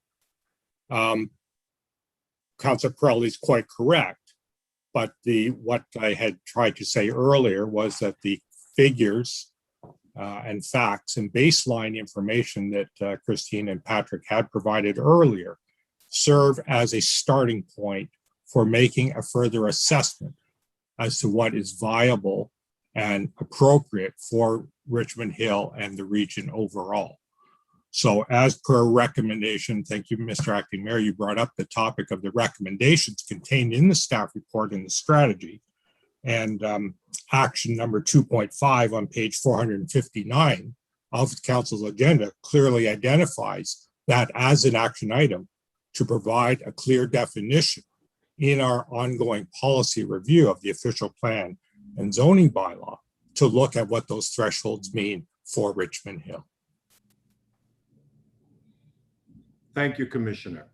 So the conclusion is that what I stated earlier, that we need to have a clear definition to all of the terms that have been brought up today. Housing affordability, affordable housing. What is a household? Is it one person? Is it two? Is it 21? How many people? Are they working? Et cetera, et cetera. And most importantly, is if we can find a way to provide 1 minute. ownership at 468,000 or rental at 1650, what does that unit need to look like? Because only when we've established that baseline can we go out to the development community and say, look, the 468,000 has to be, I'm going to pick a number here, just a random number. It has to be 600 square feet. They'll tell us if it's doable in Richmond Hill without subsidies, because now we're entering into a different category, not affordability, but subsidies. So again, let's hope that when this comes back, the first thing we have are clear, delineated numbers for what a household is, what the size of affordable housing is in terms of rental and in terms of ownership, and everything that's included in that. So I leave you with that. I look forward to a report with those great details, because only when we've established that baseline can we look for a solution. Right now, we don't even know what the problem is. Thank you. Okay, time's up. Good. Okay, thank you, Councillor Munch.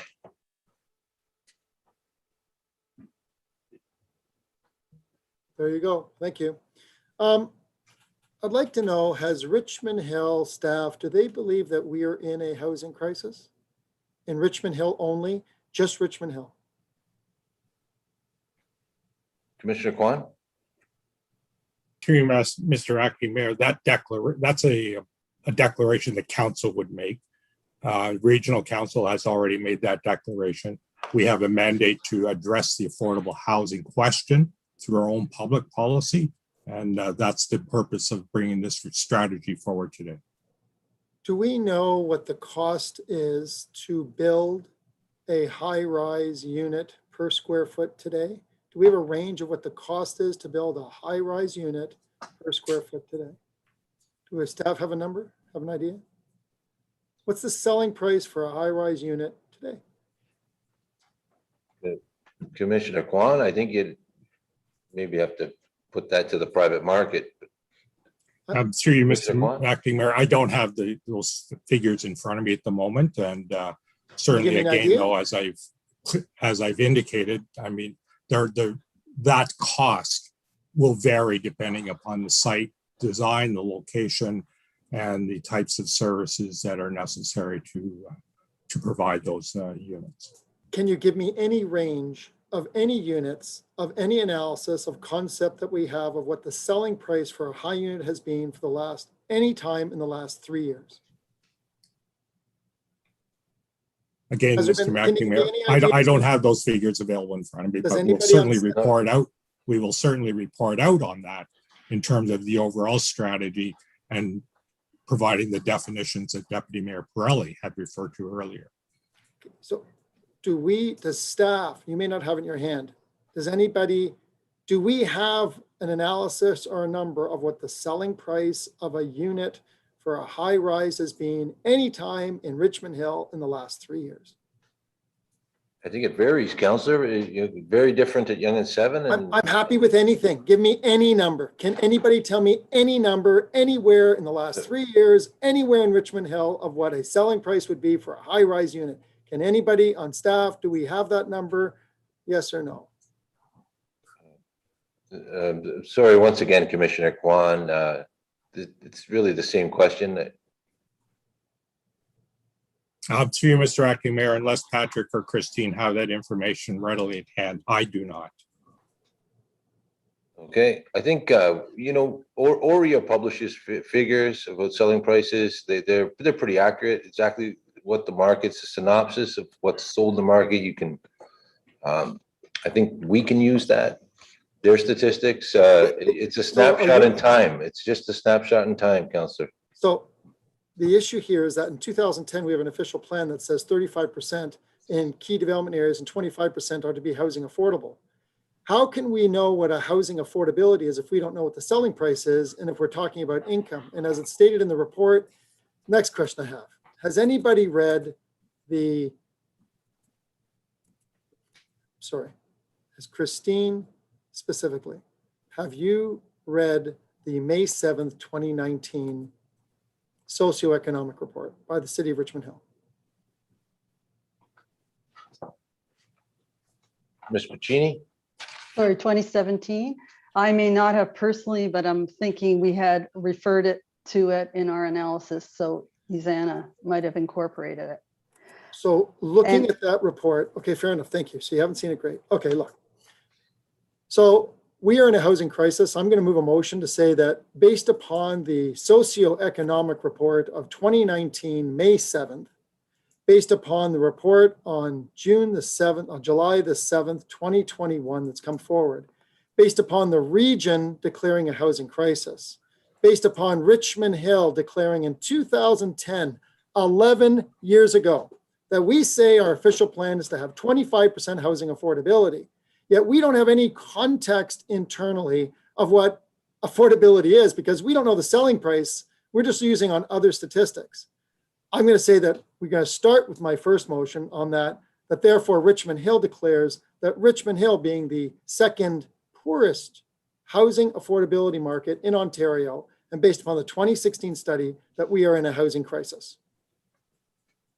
So I would like to move that motion to start. I've got several, as I said, but we're going to start there. Okay, well, I definitely find that contrary to the motion on the floor. You'd have to vote against the motion off the floor, and then if that fails, well, hold you on. could introduce. Are we not in a housing crisis? It's not an amendment. Are we not in a housing crisis? The region of York is, as declared by their council. In fact, The I moved the report- motion, so. The report states we're in a housing crisis. You're saying it's contrary. So we're saying, Councillor DePella, I want it for the record right now. Does it say that in the report? You're saying that Richmond Hill is not. I'm saying Richmond Hill is a housing crisis. You're saying it's contrary. A contrary to crisis means you're not in crisis. So you're saying now that Richmond Hill is not in a crisis?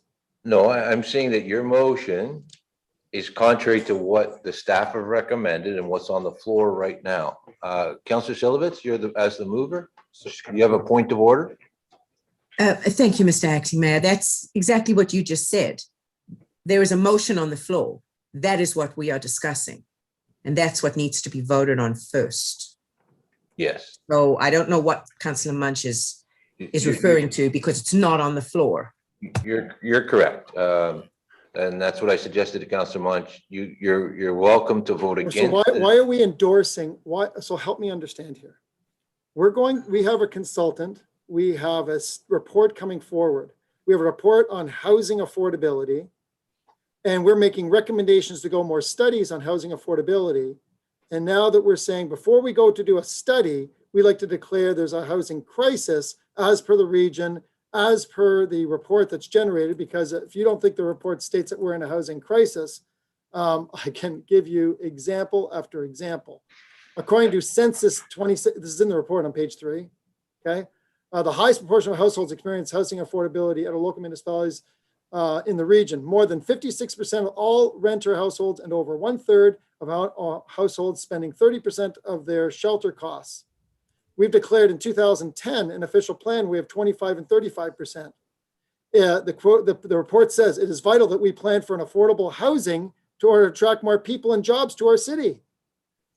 Many survey responses voiced their concerns regarding the growing lack of affordable housing.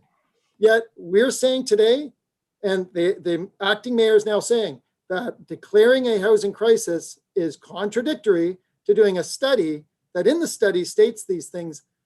I would like to have that again clarified, because based upon this report that I'm reading, and go further, many survey, the consultants have prepared in support of a affordable housing strategy. So we're opposing strategy, but we're not in a crisis. So York Region's in a crisis, but Richmond Hill isn't. We're doing a report, but we're really not. It's not really important. We have a 2010 plan that says that 25% is supposed to be housing affordable, 35% in the key development areas. We don't have statistics on that. So we're going to move forwards with a study, just because we want to move forward with a study to do what exactly? So are you proposing to amend I'm proposing as a starting point to assist this study to declare that Richmond Hill is in a housing crisis. We have a delegate who said that the report itself has some, report definitions that they're not comfortable with, and you have other nonprofit groups. Okay, your time's almost up, Councillor. Are you going to provide wording on a proposed amendment? You said I wanted to move a motion. Add to the motion. You said it was contrary. You said that Richmond Hill is not in a housing crisis. Okay, you said a number of different things, and that's, I thought you were going on a contrary tangent, but perhaps prefacing the adoption of this recommendations with the declaration that Richmond Hill is currently experiencing an affordable housing crisis could be added. Housing affordability crisis is the term I want to use. We're not responsible for subsidized housing in Richmond Hill. I don't want to speak on behalf of the region. I'm just speaking as it relates to Richmond Hill. I understand, I'm surprised we're bantering on this. I'm saying the availability of people to pay for shelter in Richmond Hill is at a crisis proportion, whether it's subsidized, non-subsidized, 200 square foot, or 1,000 or 5,000 square feet. Richmond Hill is in a situation where we have a challenge to supply shelter for our residents, and I believe we're in a crisis. If you want to vote against it, you're more than happy. Your time's up. Do you want that in as a formal amendment to the motion on the floor? Absolutely. That was what I asked. And then okay, just simply worded that way. I don't believe it to be necessarily contrary. So if there's a seconder, someone wants to second, adding a preface to the recommendation that that Richmond Hill Council recognizes the housing affordability crisis. I don't see a seconder. Councilor, Deputy Mayor Pirelli, are you wanting to second? You are next. I would like a definition of housing affordability crisis from the mover before I could consider seconding it. 30. Well, the mover's at a time, so we're not going to go back and forth. But you voted, Deputy Mayor, at the region on this issue. The region declared a housing affordability crisis. It's likely, I'm assuming the mover has the same definition in mind.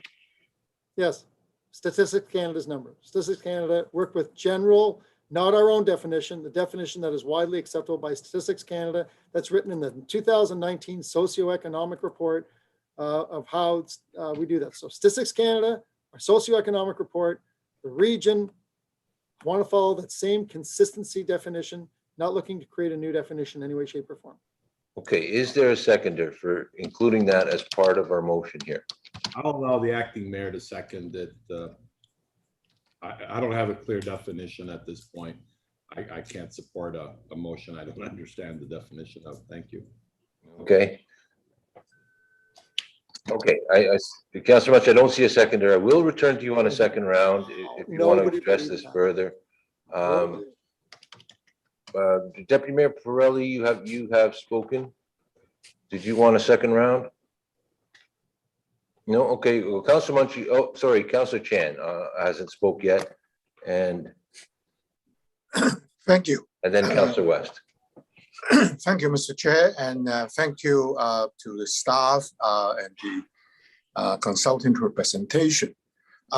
I listened very attentively, not only the presentations, but also the two delegates, which addresses specific, I would call maybe segment of the housing, meaning the supportive housing, and also the other aspect from Ms. Dawson about the challenges, for shelters and also affordable housing, which of course that is my colleagues who spoke before me questioning about the definition. Yes, that's one of the challenge about I would not say inconsistent, but perhaps the definition being applied here. And as I understand it, and Councillor West made a good point, if one would read the report, which is rather lengthy itself, it does have all the figures to indicate where this 1,650 affordable rental come from, which is based on the average market rate for all bedroom types as reported by Samuel C. Of course, it will be helpful to all of us that because Samuel C also reports the average market rent by bedroom type. So I hope maybe the next round coming back to help all of us to really have the very definitive certain. This is a bedroom type we're talking about, not average of average. I think that would help. I think that also on the report, and I'm referring to this, and that prompts my question. On the report itself on page 6, I think that particular figure 4 hopefully would help to illustrate for some of us, if not all, or the public, the gaps, housing gaps and affordable targets within the system in the city based on 2019. And I think to me, it was very clear that there are 52.9% of households. It actually have actual numbers, clear numbers. And I'm surprised they haven't been brought up by staff or consultant POC. Not meant to be criticized, but it's actually in the report. I hope that would be cited to help. For me, it helps that it actually broken down by household with low income, 56 to 244 less considered low income. You can dispute whether that figure is correct or appropriate, but also it goes on to define the range of moderate income from 56, 264, 45 to 118, 317. I'm not going to recite the report, but I'm trying to articulate here. And to be honest, I would have expected that have been brought up previously to help us to understand. Actually, the report does have precise figures. How many families in the report are actually coded in low income, how many in moderate income, and how many in high income, and what's the exact number of family paying 30% more for housing on each income level. Now, it leads to my question. In the staff report itself, it mentioned about the, I would call draft strategy brought to us today because there's no finalized yet, it's just tools, right? There are 4 particular target groups we mentioned: millennials, seniors, recent immigrants, and people working in Richmond Hill. And I would be, through you, Mr. Chair, to the staff and consultant, help me understand in the holistic approach in drafting and planning for the strategy and looking at figure 4, that which you have listed very clearly. 1 minute, Councillor. Different house type. How is going to the tools? What would be the thinking in terms of helping those 4 target groups, which is mentioned by a number of people: millennials, particular seniors, recent immigrants, and people working in Richmond. How is it going to help in terms of the tools? What's the thinking behind it? Through you, Mr. Chair. Commissioner Kwan? Through you, Mr. Acting Mayor. I think that's a very broad question. And I think Councillor Chandler is quite correct in drawing the, identifying the relationship between figure 4 in the staff report and the 4 affordable housing strategy goals that Christine identified in her presentation. So the notion would be to match those up and provide that menu of choices depending upon the circumstances or the target audience that we're trying to address for the various housing projects. One size does not fit all, and there are various circumstances that are available that will affect or impact the objectives of the various suppliers of the housing as well as the community needs.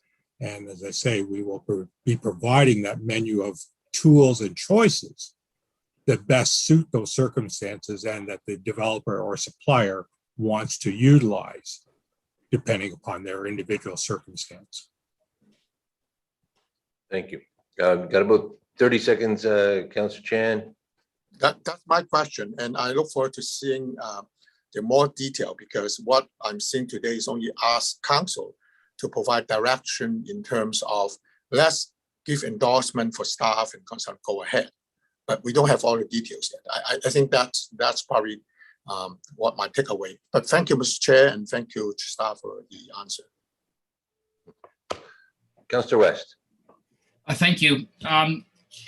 So I'm happy to support this motion. And I think that this motion, to me, and all of the reading that I've done in the staff report and the affordable housing strategy that came out in May, and in having an opportunity to talk to staff when I had questions and so on, this is the next logical step to me in what I think has actually been so far a very thorough process, and we're not finished yet. So this is a very complicated problem, and the situation has been well defined actually by a lot of the various comments that have been made by council. I mean, this is not going to be an easy thing to fix. It is a big, big thing that's happening across not just even Canada. And no one's found the silver bullet solution to this, up to this point. And so I think we need to find a way to find that, a solution where a solution exists.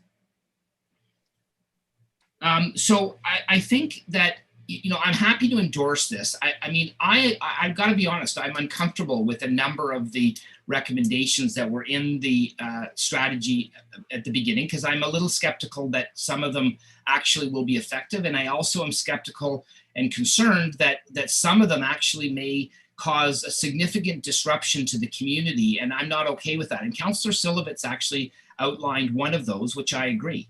But we value in Richmond Hill a lot of the communities and the uniqueness that those communities have. And if we can help to work with any issue, including the affordability housing issue, and put that into a stable community and add to the community's character or not take away from the community's character, then absolutely, that's a good idea. But if the price that we're paying is going to be too high, considering the value that whatever solution in the affordable strategy is going to give, then I think we need to look for other solutions. And the good news is there are 45 of them that are possible. We don't need likely to implement all of them, so we'll pick the best ones. In the staff report on page 2, I think Councillor Chan had referenced the staff report as well.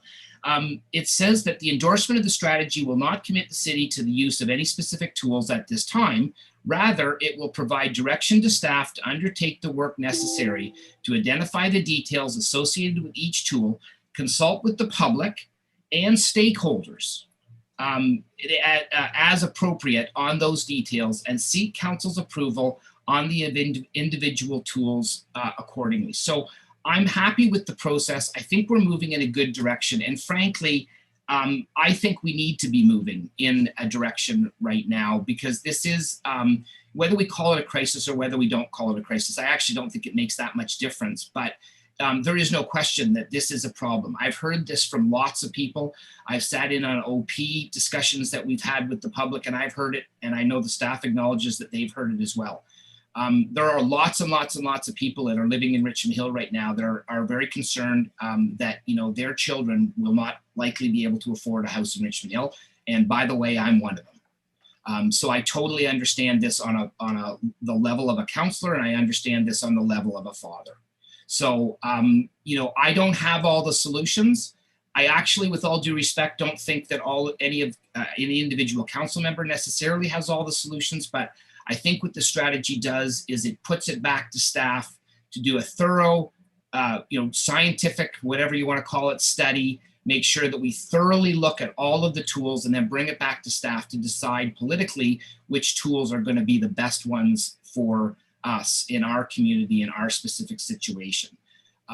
So anyway, those are my comments. I'm happy to have this move forward. I hope it does, and so that we can get on with it, because really, frankly, I think the real work is going to come back when the staff comes back with the recommendations. So thank you, Mr. Chair. Okay, thank you. Now, I haven't spoken yet myself, but I do see Deputy Mayor Farrelly and Councillor Munch want to go a second round. Just want to clarify a few things.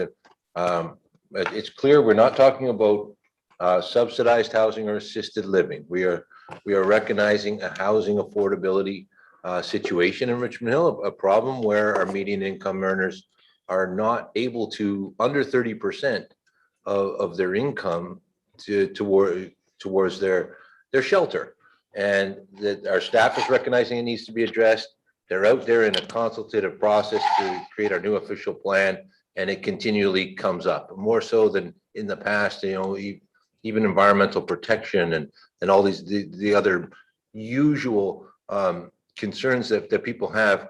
There's a widespread concern about the house prices in Richmond Hill. Now, the other thing that was mentioned is that we're the second worst in the province when it comes to housing affordability, and we're doing a horrible job. I want to point out that the other side of that scale is that Richmond Hill is the most sought after place to live. Housing prices are dictated by the demand. People want to live here, and that's a good thing. And we're first or second in the province in where people are willing to put down their money to reside. So that's a good thing. But as was mentioned by our staff, people that grew up in Richmond Hill wanting to stay, retiring people that want to stay, people that are finding work in Richmond Hill, we want them to be able to live in Richmond Hill also. And we want employers to have the ability to attract employees, because housing affordability situation is one of all of the many factors that goes into creating jobs in Richmond Hill, and that's important. So there's definitely a recognition by our staff that there's a problem, and what they've come forward with is a recommendation. And what they're asking council to do right now is to adopt or to endorse, to recognize that there's a problem, and then to endorse a strategy going forward. Now, we are not implementing any of these recommendations. They're saying there's 44, 45 different ways that we've identified that the lower tier municipal level could intervene into the natural housing market and affect housing prices and cause prices to be slightly lower. And as they've said, many of them do have a cost. Some of them don't, though. If we were to lower the parking standard for purpose-built rental, for example, there's no cost to us to do that. We get a different type of housing, but that ultimately will enable private sector to build a more affordable unit, to put out a housing type that's not currently being offered. And one thing that's really important, as mentioned in the study, is the fact that we have a 1% or lower vacancy rate in Richmond Hill. And that's a real problem because we have no competition. That 3% vacancy rate is the desirable rate, because then it forces home providers to compete for tenants. And that competition for tenants is what, again, can drive down the price. But it's a factor of supply. There's a lot more people that want to rent a unit in Richmond Hill than are able to than units that are available on the market. So we can increase that supply, and that will affect the affordability. So that's one way, and it's not going into taxpayers' pocket to do it. Councillor Munch, you have a point of order. I'll have to recognize you. It better be important if you're interrupting me, and valid an objection to somehow I'm not following procedure in my 5 minutes here. Are you planning to move an amendment? Because that's not what you just stated right now is contrary to what the conclusion states. So I'm not really sure where you're going with that. The conclusion states the affordable housing strategy is a multi-phased and multi-pronged strategy involving a range of partners. And you said that this is a made in Richmond Hill strategy. And I'm trying to understand that we're all clear on language as per Councillor Pirelli's point of view. So I just want to be clear. You're saying one thing and I read something else in the report. I'm wondering if you're moving an amendment. No, I'm speaking to the report. I support the report. I support the reasons the report came forward. And I am trying to explain to council how I see the report and what it means for us going forward. We are going to, on any one of these issues, we are going to come back before we implement. Nothing gets done. The only thing that gets done by ratifying this strategy is an indication from council to direct our staff to say, we want you to go out there and assess these different tools and how effective they may be in dealing with housing affordability in Richmond Hill. And then come back to us and with your findings and suggest recommended implementation of any number of these points in order so that we can address this problem that our residents are facing. And I've got 30 seconds left myself. I just wanted to clarify those couple things. And as we are in the middle of an official plan update, this is going to form such an important component. There was a recognition in the 2010 plan, and it was mentioned by Director Lee that we had some great years when it comes to hitting those affordable housing targets.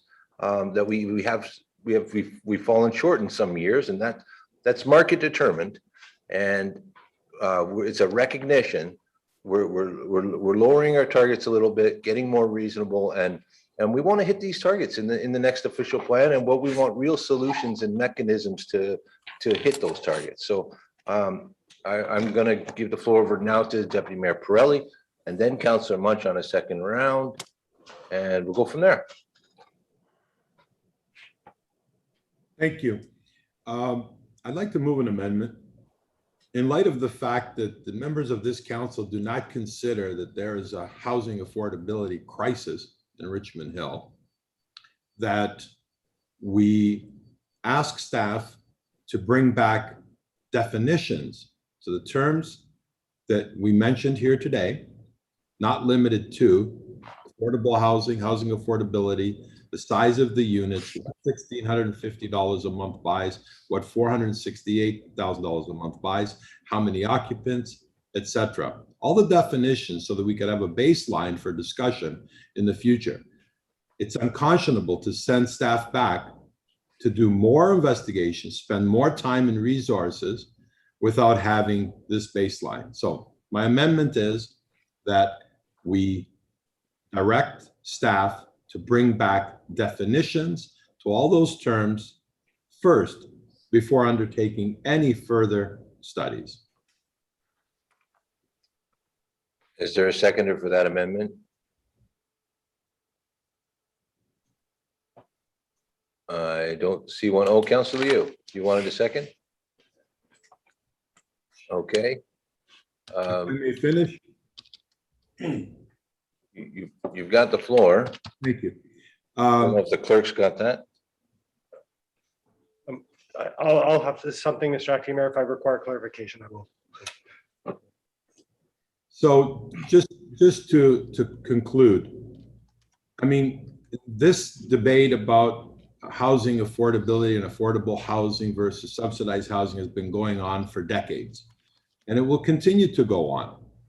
What I think where it all keeps falling apart is that we need to have definitions for what this means.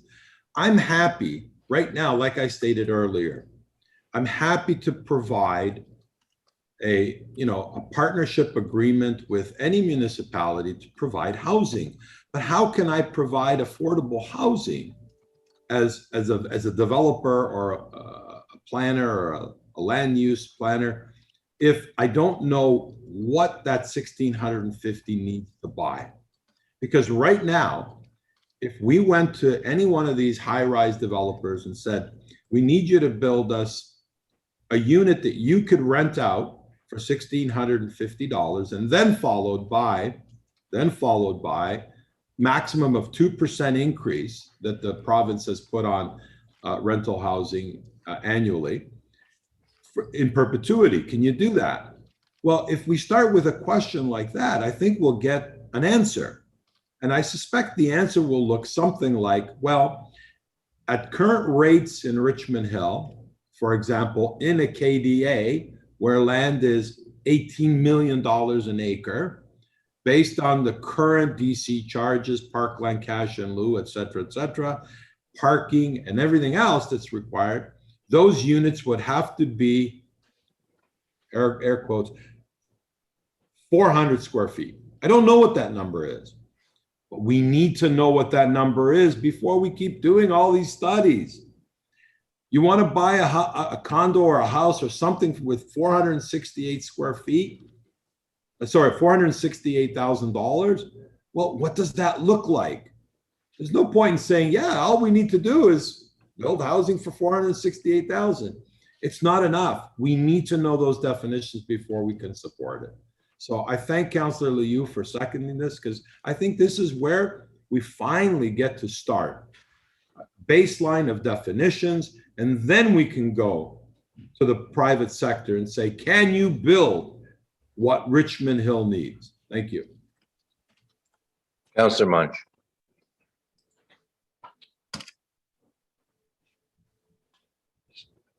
Councillor Munch? Second round? Yeah, thank you. I do think we do need to have definitions on everything that we're doing. I'd like to, now that we're talking about definitions, I'd like to clarify 100% that we all understand that this is a made in Richmond Hill only solution, that we're not going to be engaging, as was said, that with other commingling, awaiting for a region or a province or federal government, that we're actually going to move forwards with quantifiable measures that we in Richmond Hill are going to do to address the situation with our housing that's in, as per the report, vital. I know members of council all said it's not a crisis. That's fine. We'll see what the residents say. It is vital in the report, but it's not a crisis for members of council. So I'd like to know if we're clear that this is only for, this report is for Richmond Hill only. Can I get confirmation of that from everybody? Commissioner Kwan? Mr. Acting Mayor, I acknowledge that. Okay. Can I also ask a question this for clarification? Is it through you, the chair, if we have a report that says that we need to meet our growth targets as per the region, the federal government, and we, let's say, for example, we're expected to make 2,000 housing units a year is our housing target to meet the housing need. It could be 5,000 number, but I'm going to use 2,000 as an example. Then if you got to keep it to the amendment. You got a point of order. Councillor Silovitz? Yeah, so yeah, well, bring up the same thing. I mean, we're so discussing. The motion is that all the questions that are read by council, that we have definitions, and I'm trying to raise a concern about a definition so we can get it in the report. Where exactly is the point of order in that? Okay, go ahead. What do you want? What You're not taking my time away, right, on that? When somebody puts a point of order, as per the motion to say, all the questions that the member council raised, we want definition on. I'm trying to raise some questions about those definition. We get a point of order saying we're not supposed to ask staff any questions for a definition. Is that the position we're trying to get down? That's saying you can ask your question. Your clock is stopped. So if we are supposed to supply 2,000 units for this, or 5,000 units, whatever number it is, but let's use 2,000 units. And we have approvals for 1,000 units, let's say 50%. So if we are 50% below our targets, and please keep in mind that our development charges, when we had that last council meeting, we said that we're at 70% of our approvals since 2002. So we're 6,000 units short in Richmond Hill of our units. I would like to ask this question. Is it staff's idea, or what is staff's position, that if we are not meeting our housing supply as per our DC budget, as per our high-priced valued consultant that we treasure in Watson Associates, the staff believe that a lack of supply in the market will 1 minute. increase, decrease, or keep prices the same. Do they have a position on that, or do we need to have that in a report? I don't understand how this relates to housing affordability, but Commissioner Kwan, you're talking about a housing supply crisis. My question is that if we have a lack of supply in a market that needs product, will that increase, decrease, or keep prices the same? And if they, based upon the answer, we'll see what they say on the discussion to see if we believe that a lack of supply increases prices or decreases prices, that would affect housing affordability in my view. Commissioner Kwan. Through you, Mr. Acting Mayor, if I understood the original amendment by Deputy Mayor Pirelli, that is certainly an actual item for staff to provide those definitions in accordance with action item 2.5 of the affordable housing strategy. However, I would suggest that Councillor Munch's request gets into other aspects of the housing affordability strategy, which deal with supply and demand, which do require considerable additional study. Okay, no, I just have to, sir, with the greatest respect, sir, I'm asking an economics 101 question. If we have a situation where there is a demand for a product, call it housing, and there's not enough supply being provided relative to the demand that we see, does that increase prices, decrease prices, or keep it the same? That's the question. It's not a theoretic, that's the question I'm asking staff. Through you, Mr. Acting Mayor, I believe the first step would be to make that definition, have those definitions approved by council as to what those thresholds are, and then staff can carry on to the next step of assessing those definitions against the supply and demand on our development approvals and proposals that are in the pipeline. Okay, so thank you for that. Again, I'm going to ask the question a third time. If we have a situation where we need 2,000 units and we supply 1,000 units, and there's a shortage of product as a result of that, does that increase prices, decrease prices, or stay the same in a general market condition based upon our planning commissioner's opinion today? Commissioner Kwan. Through you, Mr. Mayor. Let me restate what I've said from this perspective. Unfortunately, that is a point in time question as to what those economics are, because of course there are various stages of planning approval which affect the delivery of a particular project or a product at any point in time. For instance, the point of crystallization of a development approval and an actual construction comes at the time of a site plan, which then ultimately leads to a building permit. That is the clearest indication that a landowner is prepared to move forward at that point in time. Having only a zoning approval or an official plan approval is an indication of what the vision is for the site, but not whether or not the site will be developed within a timely manner or when that may happen. To provide the product the consequences of the financial implications cannot be determined at that point. So I'm going to ask for the fourth time. If we have a time's up, but how can we time up when I've asked the same question without getting answered? The question is that if we have got 3 minutes on an amendment. I think I have a right to get my question answered. If I have to ask, are we supposed to just sit there and not get the question answered? I think that the question has been answered. You just don't like the answer, Councilor. Okay, then you tell me, sir. I didn't hear it, so maybe it's me. I would like, sir, Mr. DePaula, if the answer has been heard, can you please answer me this question? We're supposed to have a supply of 2,000 units a year, but only 1,000 units are being built. Does that increase, decrease, or keep prices the same? You said you heard the answer. I'd like to know what you heard the answer was there. Does it increase prices, decrease prices, or keep prices the same based upon we are approving? 2,000 units are required under our criteria. We're only providing the last 20 years, 1,300 units. So we're 700 units a year short for the last 20 years, certainly last 15. I can give you the exact numbers if you want. My question is asked and answered. I'd like to know the answer to the question. Does that increase prices, decrease prices, or keep prices the same? If we don't have enough supply by 30% for the last 15 years. Okay, I think like the commissioner said, you can't speculate on what that would do to prices if we met our growth targets or if we don't meet our growth targets. Prices are subject to a number of factors, and supply is one of them. So the answer there, so if I can just I can see Deputy Mayor Curley wants to speak on a second now. For confirmation, because I want to make sure, because I'm going to send a letter on this out to everybody. We're saying clear that the acting mayor and council and the staff are saying Your that. time is up. Well, I need an answer. I want to make sure we're Okay, clear. if you want to try to pin down someone into saying something that you can exploit in the public, you got to do it within the time frame allotted. Okay, you're out of time. Time's up. Okay.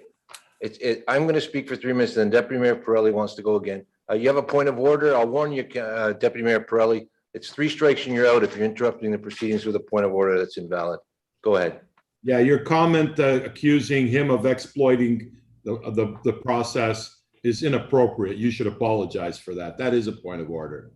No, okay, well, I disagree. It's clear that, he's not hiding his intentions. He's saying that he's going to go to the public with my answer, and he's trying to get me to pin down on an answer on a basic supply and demand so that he can say, Joe DiPaolo doesn't think an increase in supply lowers price. And it's clever. He's got to do it in the time frame allotted. I got a point of order from Councillor Barrows. Sorry, I didn't see that. Councillor Barrows, 3 strikes and you're out, or policies in effect. I'd like to know about that 3 strikes and you're out. Okay, I'm going to warn you once and then twice and disconnect you from the meeting if you're interrupting proceedings on a point of order that's not valid. Are you going to let me talk, or are you going to talk over me the whole time? Sorry, you asked. I would like to know where in the procedural bylaw it referenced this 1, 2, 3 strike you're out. Or are you again just making up rules as you go along? Okay, I'll answer your question. Is that okay? Can I answer? That's a question? It's in our procedural bylaw maintains that the chair is to maintain decorum in the meeting, and the municipal act also says that the chair has to maintain the quorum, maintain decorum in a meeting. So the obligation is on me, and if you attended our last council meeting, you'll understand that the points of order were being abused, and I'm not going to allow it this time. Well, that's your opinion. Go ahead. I'll disagree. Okay, that's your point of order. Okay. Deputy Mayor Pirelli, you want to speak for a second time on the amendment? A grid sheet that you keep writing things down, or I'm just confused on this new procedural bylaw that you've amended now. It's not changing the procedural bylaw. I'm exercising my duty to maintain decorum in this meeting. And I think that's the only way that can happen. It is only my opinion, and you're welcome to challenge that if you think it's an inappropriate way to deal with a problem that we seem to be having, in my opinion. So you're suggesting that we're not going to have a back and forth. I've ruled on your point of order. Do you have another point of order? Let me finish so there's no back and forth. So you're suggesting that if a member of council has 3 points of order that you disagree with, you're going to expel them from the meeting? No, I said if they're invalid, if they're using a point of order card merely to interrupt the speaker. But it's your opinion that they're invalid. No, look, Deputy Mayor just raised a point of order, and I didn't give him a warning. He thought that what I said was offensive. I made a ruling. I have not given him yet a warning. I will. That's why I raised this. You said, I've got to warn you, 3 strikes and you're out. And I was like, whoa, I've never heard this before. Perhaps you can communicate with council as to, and maybe an email or something that would say, hey, I'm thinking of enacting this. What does everyone think? Would this be a good tool for us to use?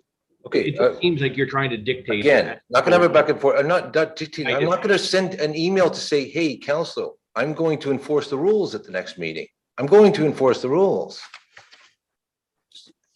There's no memo required. Okay. It's my turn to speak. I don't believe this, this amendment is necessary. I don't understand the amendment. Maybe the clerk can put it on the screen. But I don't understand tasking our staff to go out there and do something that the professionals in the industry have a very difficult time. Trying to nail down the costs of providing housing. There's a lumber crisis going on right now. There's extreme pressures on labor markets right now. Land value is higher than ever, and all these factors are contributing to a very problematic cost of building. It's causing a number of different factors. So why should our staff, our municipal employees here in the city of Richmond Hill, have to go through an exercise to try and determine at this point in time what the cost is of providing housing? I don't understand. All of the parameters that our staff is responsible for have been addressed in this very lengthy strategy that's being proposed. I don't think the report has to be any more in depth. I think they're coming to council and asking for an endorsement. This is the direction we want to take. Is this okay, council? We're going to go down this road and we're going to investigate some possible ways to lower the housing prices in Richmond Hill. Is that okay, council? That's what they're asking us. Do you endorse that? Do you support that? Do you feel that there is a housing problem that needs to be addressed? Because they don't want to proceed unless council is acknowledging. And we got an amendment now to say that there's, it was suggested that we amend things to declare a crisis, or that's what this is. We are declaring. The region of York has already not only passed a motion declaring a housing affordability crisis. I was the mover, and we created a task force at the region, a housing affordability task force made up of one mayor from all 9 municipalities or their designate. And sorry, Councillor Pirelli, you have a point of order. Yes, you're not speaking. I've got 1 minute remaining. You're not speaking to the amendment. You're speaking to the main motion. Please. No. Yes, you were. No. I disagree with the amendment. I am stating my reasons for disagreeing with the amendment. I don't support the amendment. But I don't understand. I went directly to talk about the amendment and the fact that you're asking for things that are definitions that I don't think our staff should be providing. I don't know have I ventured off of that? I'm sorry if I have. Okay, no problem. Council? I thought you got a little bit off track. That's okay, but you disagree with getting definitions before they go out and do a study. I understand. That's fine. Sorry. The definitions are as well established. They're established. We're using industry recognized standards that define housing affordability. It's been studied. There are experts. We're not doing anything different here in Richmond Hill than it's done on other places. There's no further definitions required. I support the staff report. I hope others can. And I don't know what else to say. And I'm just disappointed that councillors have such a tough time with this. So I'm going to leave it there. Is that okay? So Councillor West, have you spoke yet on this on a first round? I'm not sure if you have. Well, we're speaking on the amendment. On the amendment. No, you haven't spoken to the amendment. Okay. No. Go ahead. Okay, thank you. Councillor West, and then Deputy Mayor Pirelli and Councillor Munch. Okay, I wanted to start off by saying that, there was a comment made by Councillor Munch about this, people on council are not saying this is a crisis. For my own part, we can call it whatever we want, but it's a crisis or it's very important or whatever. But the point is, one of the reasons I don't agree with this amendment is that it will have the effect of delaying the process. And it is important. I mean, I think we need to move forward. And as I said in my initial comments, this is the next logical step. So this to me represents a delay, and it doesn't actually represent anything that we aren't going to get definitions and clarity and research and so on in the initial motion. That's what the initial motion is all about, is getting further clarity. So as much as I respect the things that Councillor Pirelli has stated, I mean, those are challenges. I have no doubt they're challenges. But the thing is, that's what the original motion is designed. We don't need an amendment to delay getting those answers. This is important. We need to move forward. So I don't agree with the amendment. I can't support it. I think actually all of the answers that we have been seeking and speaking about are all going to come out. And frankly, a lot of the definitions have been stated very clearly in the various documents that we've been presented with since this came to council at a special council meeting in May. So I don't see the reason for Sorry, delay. Councillor West. Councillor Munch, you have a point of order? I want for We're not following clarification. procedure. The amendment that's on the screen is missing some points. The last term says and households. The mover also talked about housing affordability. He talked about affordable housing. He also talked about subsidized housing. So I want to make sure that staff are very clear that we need to have these definitions. And I want to make sure that that's there so that when we're voting, if councillors vote for or against, we're clear. This is not a point of order. The motion, we're talking about the Councillor motion. West, if you could just wait until we get a proper motion. So How can we Deputy talk Mayor about something Pirelli, you're the mover. Are you okay with this wording? Deputy Mayor Pirelli? No, I'm not. That's why I put up my request to speak sign a while back. But since we're muted, we can't speak out without putting up signs, which is problematic, but we've stated that before. But the chair has ruled that this undemocratic process is democratically correct. So that is not my amendment.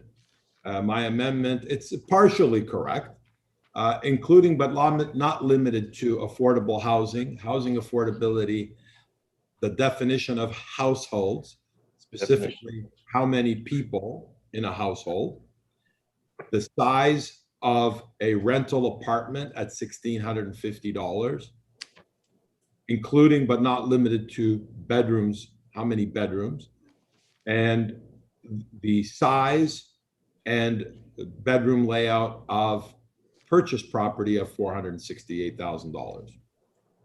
I think if we start off with those 5 basic definitions, then we can ask staff, now go out and find a way to meet that. But to ask them to go out and find a way to solve affordable issues when we don't even have the definition, that cannot be done. So it would be a waste of money. And I'm not in the habit of wasting money. I'll reserve the right to speak on a wrap up, Mr. Chair. Thank you. Okay, Councillor West. Yeah, no, I think the clerk is That actually, clarifying. procedurally, that could have been waited until the speaker was finished speaking. So procedurally, I still don't think that was actually a point of order. But anyway, I'm fairly close to being finished. Again, even with the clarification that we just received from Councillor Pirelli, all of those things are very important issues that clearly need to be discussed and looked at. And I have every confidence for sure that staff and the consultants would be looking into all of that stuff. So I'll wrap up my comments on that. Very brief. Okay, thank you, Councillor West. Okay, Deputy Mayor Pirelli, very briefly on a wrap up. For an amendment, it's just 3 minutes each. It's just one round of 3 minutes. Thank you, Mr. Chair. So, I agree with Councillor West. This is an important issue. I just don't have the same confidence that the staff will start off exactly where I want them to start off. And I think before that we can, in good conscience, ask staff to go out and do studies, we really need to have those definitions. It was evident, if you go back to the tape and review it later, members of council, when I asked the question, I did not get an answer. No one can tell me what $650 a month would buy. No one can tell me what $468,000 a month can buy. And without knowing what those numbers are, there's no point in wasting any time moving forward. Sorry, did you want to interrupt me, Mr. Chairman? Sorry if my disgust is evident. Well, I think a lot of people would agree you're disgusting, but thank you for commenting. Now, if I can finish, thank you. I'll start at the beginning since I was rudely interrupted, and that is not a point of order. So back to the beginning. The whole purpose for Sorry, I have a point of order, Councillor Silovitz. staff to come back. Councillor Silovitz. Thank you, Mr. Chair. My point of order is that Councillor Pirelli has just insulted you, and he should apologize. He made a statement about something to the effect, a lot of people would think you are disgusting. How dare you? Acting Mayor DiPaolo is the chair of this meeting. I am incensed that you think you can sit there and just make these kinds of statements to our chair and show such disrespect. That's my point of order. You should apologize. Thank you, Councillor Silovitz. Did you want to apologize, Deputy Mayor? I would like to state for the record, maybe everybody's not paying attention, but you said, and I quote, is something to the effect that my disgust. You quote something to the effect. Evident. I said, I'm sorry, my disgust was evident. I didn't say a word. You accused me of interrupting you. That's what you just said. You accused me of interrupting you. I said, I'm sorry, my disgust was evident. Oh, so you agree that you interrupted me?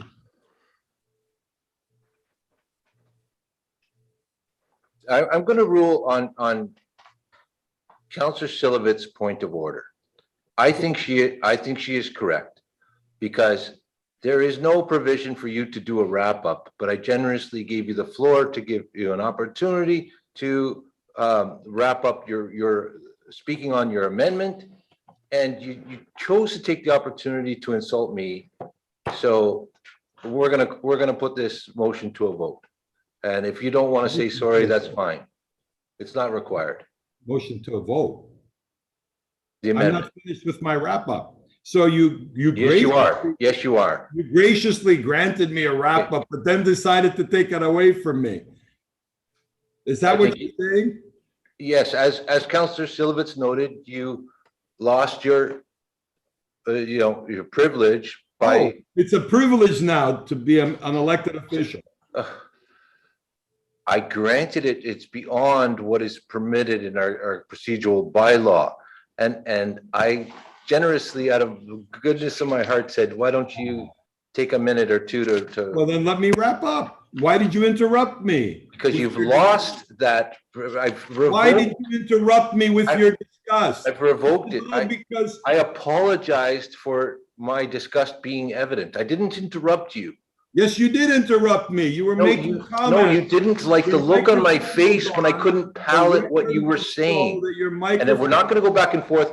Okay, this is an example of the behavior that I need to curtail. Mr. Clerk, please mute Deputy Mayor Pirelli. You're completely out of order. I'm putting this to a vote. We have an amendment on the floor. It's on the screen. Thank you, Mr. Clerk. We have a request for a recorded vote from Councillor Silovitz. Could you please call the roll? Thank you. Through you, Mr. Chair, voting on the, you have a point of order. You got a point of order here before we call the vote. Can you unmute Deputy Mayor Pirelli? Challenge the chair. To what? Challenge the ruling that you, for taking away his free vote, or I guess my ruling on Councillor Silovitz's point of order. So Councilor Silva's made a point of order, and I felt that she was right due to Deputy Mayor Pirelli's behavior in his comments, that he should not have the opportunity to wrap up, even though our procedural bylaw doesn't allow it. And if you want to support that, you vote yes. If you disagree, you say no. Okay, so who supports the chair's ruling? All in favor? I've got 1, 2, 3, 4. Okay, I'm having trouble seeing what others are voting. I don't know if we have to do it by a roll call. All those against? No. Want to overturn the chair's ruling? I see 3. I see, so 4 in favor. 4 in favor, 4 against. Someone doesn't. Okay, recorded vote. Mr. Clerk, we've got a recorded vote on the challenge to the chair, and then the recorded vote on the amendment. What? Through you, Mr. Pardon me, through you, Mr. Acting Mayor, voting on the motion to sustain the ruling of the chair. Regional Local Councillor Pirelli. No. Thank you, Councillor Barrows. No. Thank you, Councillor West. Recorded. Yes. Thank you, Councillor Liu. No. Thank you, Acting Mayor DePaula.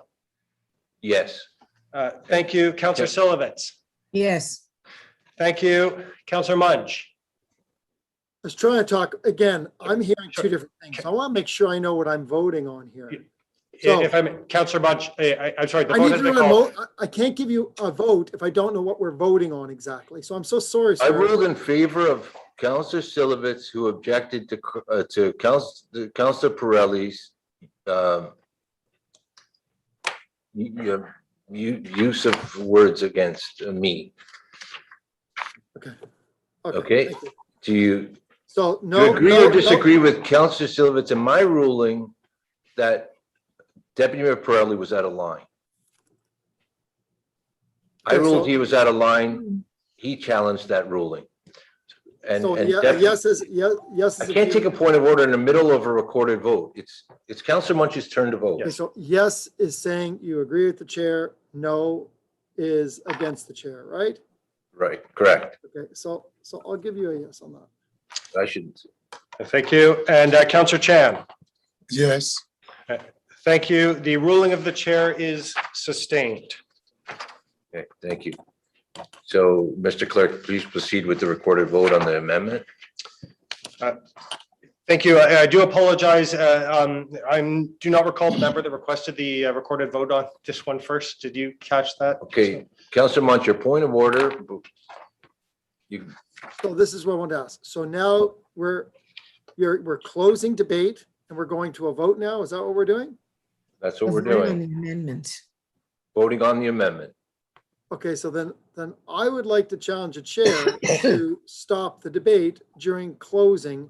I think all members of council should be allowed to continue their statements and their questions when they're. There's no motion to close the debate. Everyone, it was an amendment. On an amendment, each person has 1 3-minute opportunity to speak. There was no one else requesting to speak, so I put the vote to called the question on the vote, and then a recorded vote was requested. That's where we're at right now. The clerk is handling that, and once it goes. But so the member was speaking, and then the debate was ended. So I'm going to challenge the debate to be ended before we have direction, because I think every member of council should have the opportunity, whether we agree with them or disagree with them. I just disagreed with one of the comments that the member said, but I don't necessarily agree with arbitrarily. He was out of time. Didn't rightfully have the floor. He was over time, and I ruled, and the ruling was upheld. And now we are taking a recorded vote. Okay, well So, then, Mr. Clerk, please. I challenge the chair. On what? Debate. On voting, The ending of the discussion, the member was speaking, he was going through a process, okay, we've already voted on my ruling. My ruling was upheld. Well, I don't remember voting on that. I didn't vote on that. When I asked what my vote was for the last recorded vote, it was based upon the point of I order. said Deputy Mayor Deputy Mayor's comments were out of line. Yes, I agree with that. And I voted, I agree with you on that, but Okay. it didn't mean that He we're. doesn't get the floor again because he didn't rightfully have the floor at the time. He didn't rightfully have the floor at the time. I can't go back and forth like this, councillors. Councillors, we are calling a vote. Mr. Clerk. Thank you. I do apologize. I just need to know who requested the recorded vote first, if there was, if you were aware, Mr. Chair. I believe it's Councillor Silovitz. Thank Yes. you. Okay, So- councillors. Very far. Thank you. Through Mr. Chair, voting on the amendment moved by Regional Local Councillor Prelli, Councillor Silovitz. No. Thank you. Councillor West. No. Thank you. Acting Mayor DePaula. No. Thank you. Councillor Mudge. Yes. Thank you. Councillor Liu. Yes. Thank you. Councillor Barros. Yes, we need clear definition. Thank you. Regional Local Councillor Prelli. Yes, sir. Thank you. Councillor Chan. No, because we don't want to stop. any Thank you. Thank you. The amendment fails to carry on a tie vote. Okay. Back to the main motion. If I recall, Deputy Mayor Pirelli and Councillor Munch indicated they want to speak on a second round. Okay, you don't need to speak now. You're good. Councillor Munch, you do want to speak? Go ahead. Okay. So we have a report in Second front round. of us. We have a report in front of us. I've heard lots of conjecture about what it is or isn't. We didn't get answers to clear questions, and based upon text and things I'm getting now, some of the public are kind of funny at this. And there are people watching going out there, ladies and gentlemen.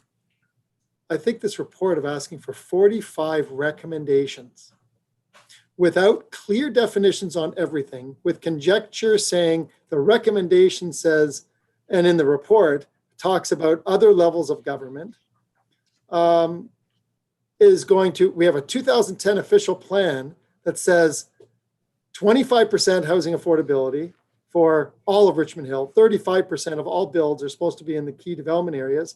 The staff have not had any, I asked the question, they don't have any context on what the affordability is, because affordability is based upon what the people can afford, but we don't know what that is because we don't know what the selling price of the units are everywhere. But we're hiring a consultant to go out there without definitions, as per Councillor Chan, who's a lawyer, and others who don't believe we have to have definitions for this. So I'm going to say to you that I can't support a report that has multi different areas for another study that's going to be delayed when we have a vital area, although every member of council does not believe we're in a housing crisis except for myself because there was no seconder. It's vital. So I think it's interesting on what our definition of vitals are, but nobody wants to have definitions. So we're all loosey-goosey. So I'm not going to support this because I'm not going to have studies. We have a very important topic here. The region's declared a crisis. We at council don't believe we're in a crisis. I disagree with that. I'm surprised that some members who moved the motion at the region don't believe it's here. Having said that, I can't support something to just do a report after report after report without definitions, without clarity, with ambiguity. So I look forward. I'm voting no on this. I look forward. I do want a recorded vote on this because this is where council believes that we're not in a crisis and that we don't need to have definitions and that we can just keep doing studies after an official plan of 2010 that says 25 and 35% without any accountability whatsoever is not the direction I think this council and our municipality should be going. I like the ideas. 45 recommendations. How long is that going to take? So I'm going to be interested to see how many members of council want to see what the 45 recommendations are and what the debate's going to be to move this process along to get no action. I think we need action. Okay, Councillor Chan. Thank you, Mr. Chair.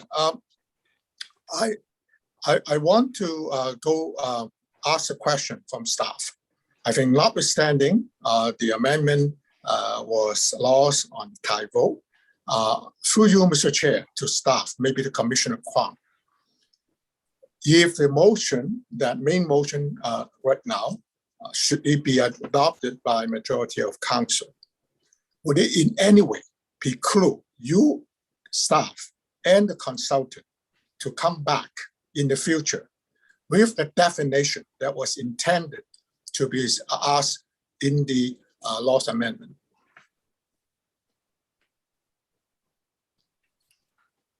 Through you, Mr. Acting Mayor. One of the objectives of this study is to help inform I'm sorry, where we Commissioner are Kwan. going. A point of order from Councillor Munch. Greatest of respect, I appreciate the question, but we just had a vote to ask for definitions to be brought back. Now the member who voted against having definitions is now asking if we can get definitions. The member who voted against definitions coming back to council is now asking to bring definitions back. I'm going to say to you with the greatest of respect, sir, what is going on? If the member does not believe in having definitions clarified, he voted against it. Councillor Munch, okay, just, How he's can we asking a question of the ramifications of if this motion passes, what happens in light of the fact that the amendment was turned down.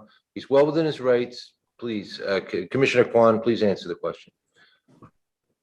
Through you, Mr. Acting Mayor, perhaps some additional clarification by Councillor Chan as to, I'm not sure I've completely understand the question about the consequences per se. Is there a specific point that he's referring to? He wants to know if you can still come to council if council asks you for definitions of anything in the report. Can you answer their questions? Anything stopping you from defining terms on an ongoing basis? Okay. Hopefully I can answer the question this way.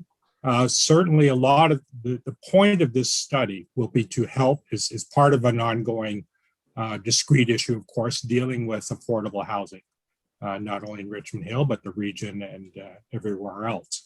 The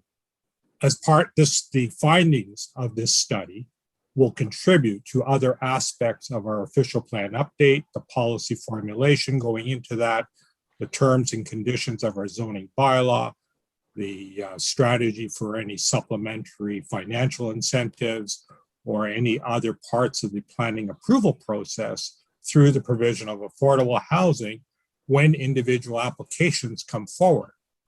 However, it's important, in my view, to have a cogent strategy which provides the industry certainty as to what those tools are and what's available for their use and which ones they may request council implement through the approvals of any one specific application when it comes forward.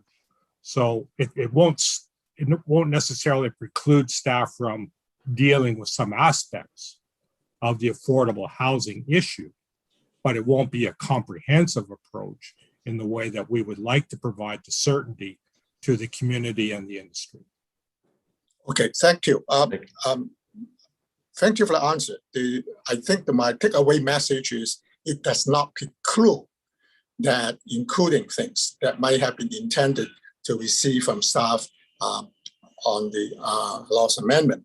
And let me be very clear that I am considering that we should continue with the strategy, and that's why I cannot support the amendment because they prior to, and I think that we can still, in my view, we can still go ahead and staff go ahead and do it, but come back when you frame and analyze certain things, give clear definitions on which that particular tool, Councillor Munch, things that you're talking about. So those are my comments, and I get the question answered already, Mr. Mayor. That's not preclude. Thank you. okay. So, Councillor Munch, you had a point of order up there. are we voting on an amendment or the main No, motion? we're on the main motion. Yeah, but the member was just talking about an amendment. Can you please explain me what amendment he's talking about? He just said that we're The not. councillor was explaining why he supports the main motion. He thinks there's no problems going, it's not contradictory for him to support the main motion, and he thought the amendment was unnecessary. Okay, He's we've giving moved us on. his opinion. We've moved on. Okay. We're talking about the motion. Thank you. He's talking about amendments. I don't know what he's talking about. Fine. Wasn't he mentioned the amendment? I'm gonna, that's very close to one warning.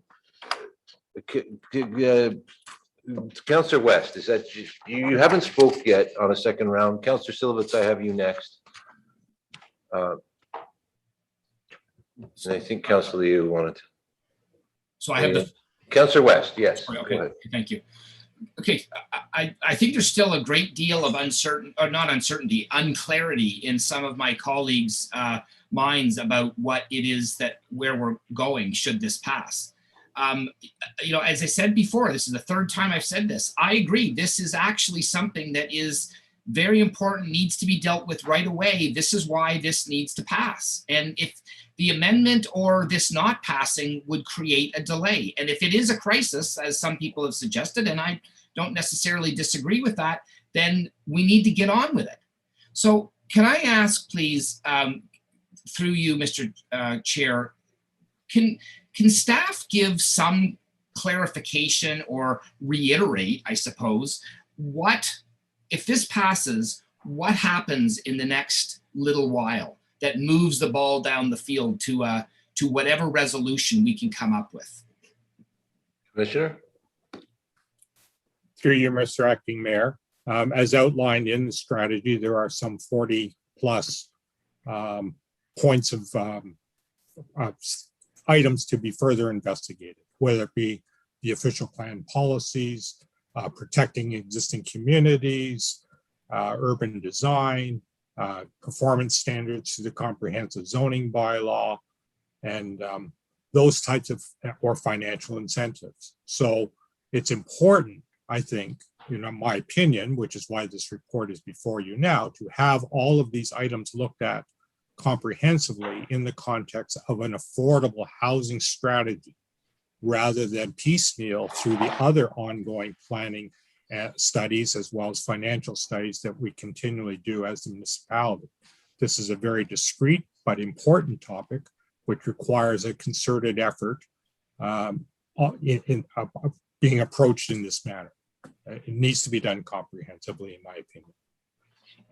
And so the other thing is that when you're doing this investigation, in most cases in those 45 recommendations, there's going to be consultations with the stakeholders that are going to be implementing those things in most cases, and or the people that it's going to impact, right? Like, I mean, part of this is consulting with the building community, the not-for-profit community, all of the different stakeholders. And so some of them, I suppose it's possible that some of them may say, well, there's 5 items here that we may be able to endorse, but 2 of them are the low-hanging fruit. 3 of them aren't really going to work that well. And that's the information you're looking for. Is that right? I mean, partly at least. Commissioner? Through you, Mr. Acting Mayor, succinctly, yes. It certainly involves a lot more consultation with all of the stakeholders, and to look at the technical details of how a program like this gets implemented and suits the needs of the community and the service providers. I'll finish off by saying I would urge members of council to get on with this.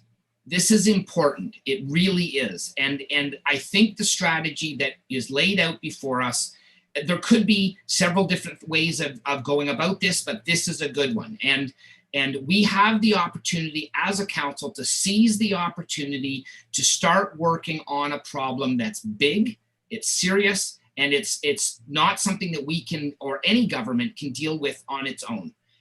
I really believe, I get the conversation that we've had so far. There's been actually some good points that are made. I don't even agree with all of them, but there's been some good discussion here. But I would very much urge members of council to pass this and let's get on with it. I think it's really important. Call it a crisis or don't call it a crisis, but I am committed to making sure that we get on with this and move the ball down the field towards a resolution. And I would urge my fellow council members to do the same. Thank you for the opportunity, Mr. Acting Mayor. Thank you. Okay, Councillor Silovitz. Thank you, Mr. Acting Mayor. I fully agree with what Councillor West has just said. So to speak to the motion that is in front of us, I want to read the executive summary from the staff report that is in front of us, because there's been so much discussion here over many hours. And I think there's massive confusion, not only amongst us, but out there with residents. So I apologize, Councillor Silovitz. Yeah. You do not appear to have quorum. at this time. Okay. I only see the acting mayor, Councillor Chan, yourself, and Councillor Liu on the screen. Councillor West is back. We do have quorum. Yes, thank you. Thank you. Thank you, Mr. Clerk. I just want to read the executive summary into the record of this report, because it fully discusses and tells us exactly what is coming. So the staff report seeks council's endorsement for the affordable housing strategy. Endorsement of the strategy will not commit the city to the use of any specific tools at this time. Rather, it will provide direction to staff to undertake the work necessary to identify the details associated with each tool, consult with the public and stakeholders as appropriate on those details, and seek council's approval of the individual tools accordingly. Utilization of the tools identified in the strategy will assist in addressing housing gaps in Richmond Hill and improve housing affordability for current and future residents. The strategy consists of 7 categories of actions and proposes a total of 45 discrete actions. The 7 categories are as follows: implementation oversight, policy, guidelines and standards, regulatory tools, financial tools and incentives, land inventory, and capacity building. Some of the actions identified in each category are predicated on a preceding action being completed and in effect, and other actions are exploratory and require further investigation before there is a commitment to undertake the action. Endorsement of the strategy provides staff with the necessary direction to pursue the research consultation that is necessary to advance the city's goals related to the provision of affordable housing. The Oversight Committee will play an important role in determining timing of actions, consultation process for each, and their readiness to be brought to council for adoption/approval of specific tools. It can't be stated any clearer. That is exactly the summary of the parts which we have been discussing. So in my opinion, it is imperative that council approves the vote, approves what is before us, approves the recommendations and vote. And Councillor Pereira, you don't have to smile at me if I'm making a mistake over my words. Happen to have COVID brain, fog brain, and sometimes I need to repeat my words. So smiling like that at me, disrespectfully, is completely unnecessary. So. Point of order. Sorry, Councillor Silovitz. Councillor Pirelli, you have a point of order. Wanted to state clearly for the record, Mr. Chairman, I wasn't smiling at the councillor. Mm-hmm. Well, I thought you were. I thought you were mocking her also. Exactly. Thank you. Mocking, that's the word. Thank you. If I may just finish. Go ahead.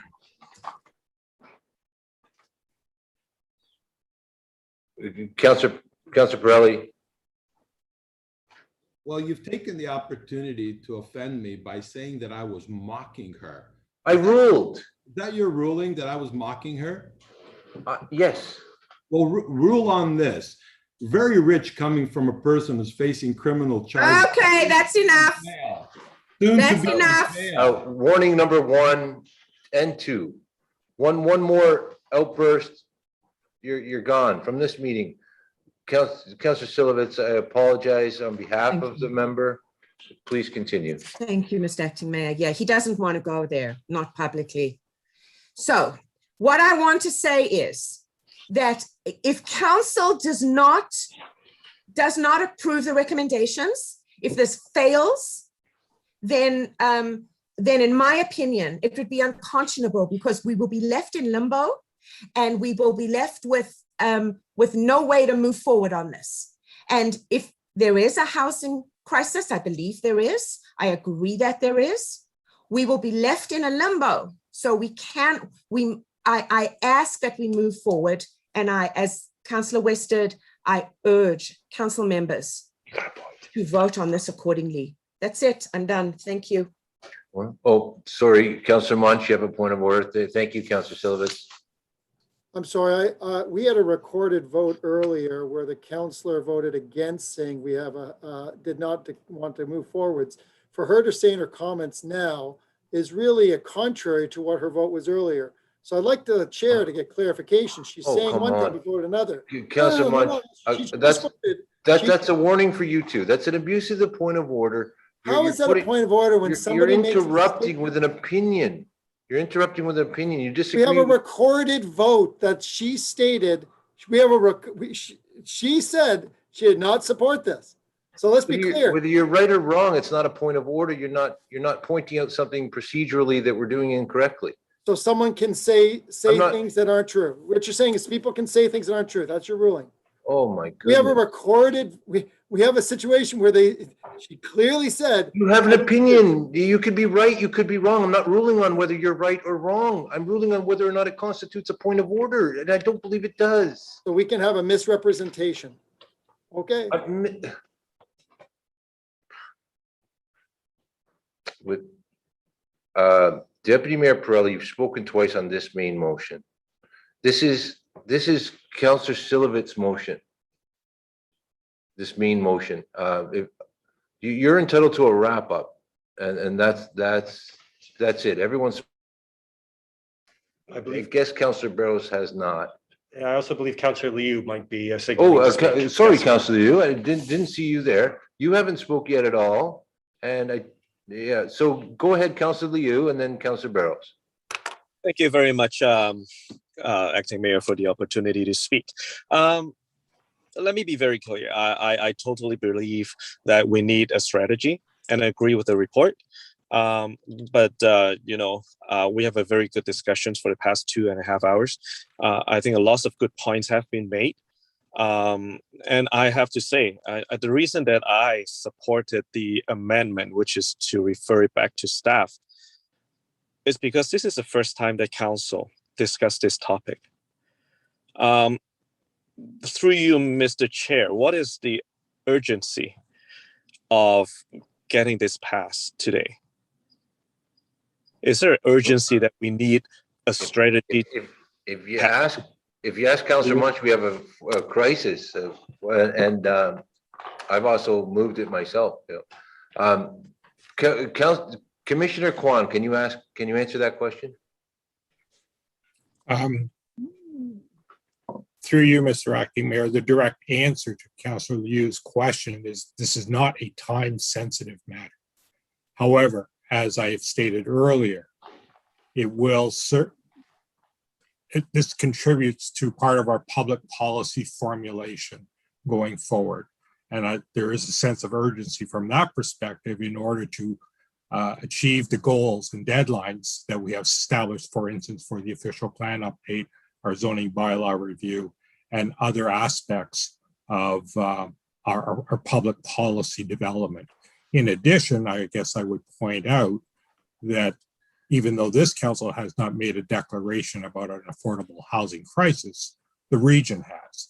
So in response to the region's ongoing work to define the scope in terms of what they are going to do, I think it's important that we continue with our work so that we can inform the region as to the city's perspective on this significant issue. Thank you. So going back to my question is, I understand this is an important issue. A lot of my colleagues has a lot of concerns, and they would like to get more answers, and they don't have that opportunity. If it's that important, why are we putting it in the last meeting before summer?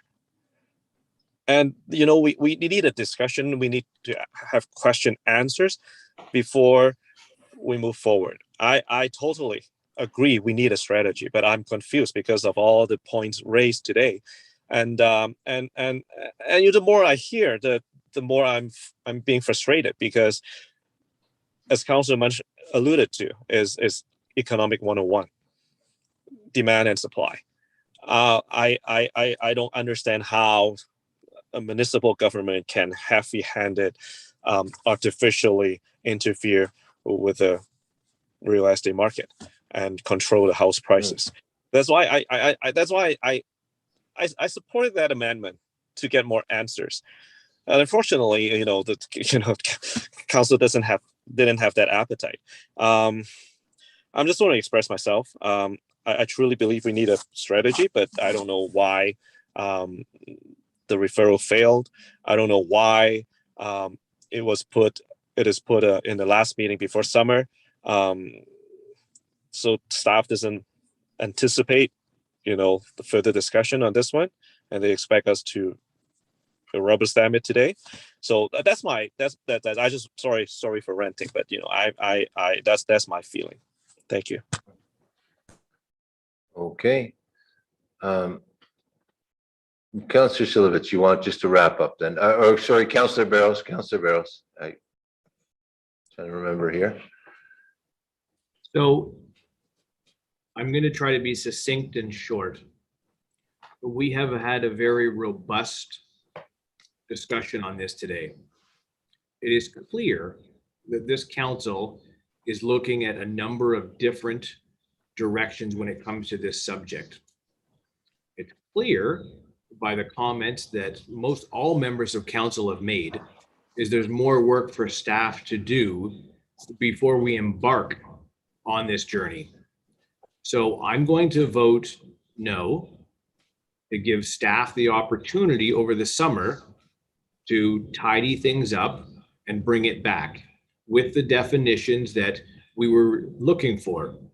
Some of my colleagues who voted against it may have voted against it for partisan reasons, and that's politics. But in the end, I know they would also appreciate getting those definitions so that when they're pressed by their residents as to what is it you're trying to achieve, they can go back to those clearly defined definitions to explain what we're trying to achieve. Because right now it's up for interpretation, and that's not a place that we want to be. So those are my comments. Thank you. Oh, okay. I only spoke once. I'm going to pass it to the mover. Council, we had convened a council meeting to have a workshop on this one issue. Then this strategy has come forward. Members of council, you can write to members of staff. You can inquire with members of staff when something is coming before council. You can have all your questions answered beforehand. Lots of time, lots of opportunity. Please, come prepared. It's the same argument every time. On this issue, we have had a lot of opportunities. And to govern Richmond Hill, if this isn't ample opportunity to discuss something, I don't know how we make all the decisions going forward, but I understand and appreciate where councilors are coming from. Councillor Silovitz for your wrap up, and then we'll go to a vote. Thank you, Mr. Acting Mayor. My only wrap up is this, because a couple of councillors have alluded to or suggested as to why I may have voted against the amendment. I voted against the amendment because I believe the amendment to be superfluous to the actual motion. I cannot imagine that any document that comes forward from our staff will not actually have definitions in it. It always does. It's the first or the second or the third page. Definitions about exactly what is written in the document to make sure everybody knows who's reading it exactly what that document is discussing. That's my wrap up. I urge members of council to vote for this so we are not in limbo. Thank you. Thank you, Councillor. Okay, Mr. Clerk, could you please, I think there was a recorded vote requested, yes, by Councillor Silovitz. If you could call the vote. Thank you. Through Mr. Acting Mayor, voting on the motion by Councillor Silovitz and Councillor West to adopt the staff recommendation. Councillor Silovitz. Yes. Thank you. Acting Mayor DePaula. Yes. Thank you. Regional Local Councillor Pirelli. No. Thank you. Councillor Barrows. Sorry, Councillor Barrows. No, I need definitions. Thank you. Councillor Chan. Yes, we need action. Thank you. Councillor West. Yes. Thank you. Councillor Munch. Sorry, Councillor Munch, just your audio, please. No. Thank you. And Councillor Liu. No. Thank you. That motion fails to carry on a tie vote. Okay, Thank you, council. Is anyone interested? I think we should recess. I think we should, Deputy Mayor Corelli, going to move that we break for lunch until 1:30. Would that be okay with other members? Yeah. We take a break until 1:30. Okay. So members of the public, we will return at 1:30. We Thank you. should vote on that. Vote. Please vote on the recess, Mr. Acting Mayor. Okay. Sir. So moved by Deputy Mayor Pirelli, seconded by Councillor Barrows. All in favor? Any opposed? That carries. Okay. I vote yes. Very good.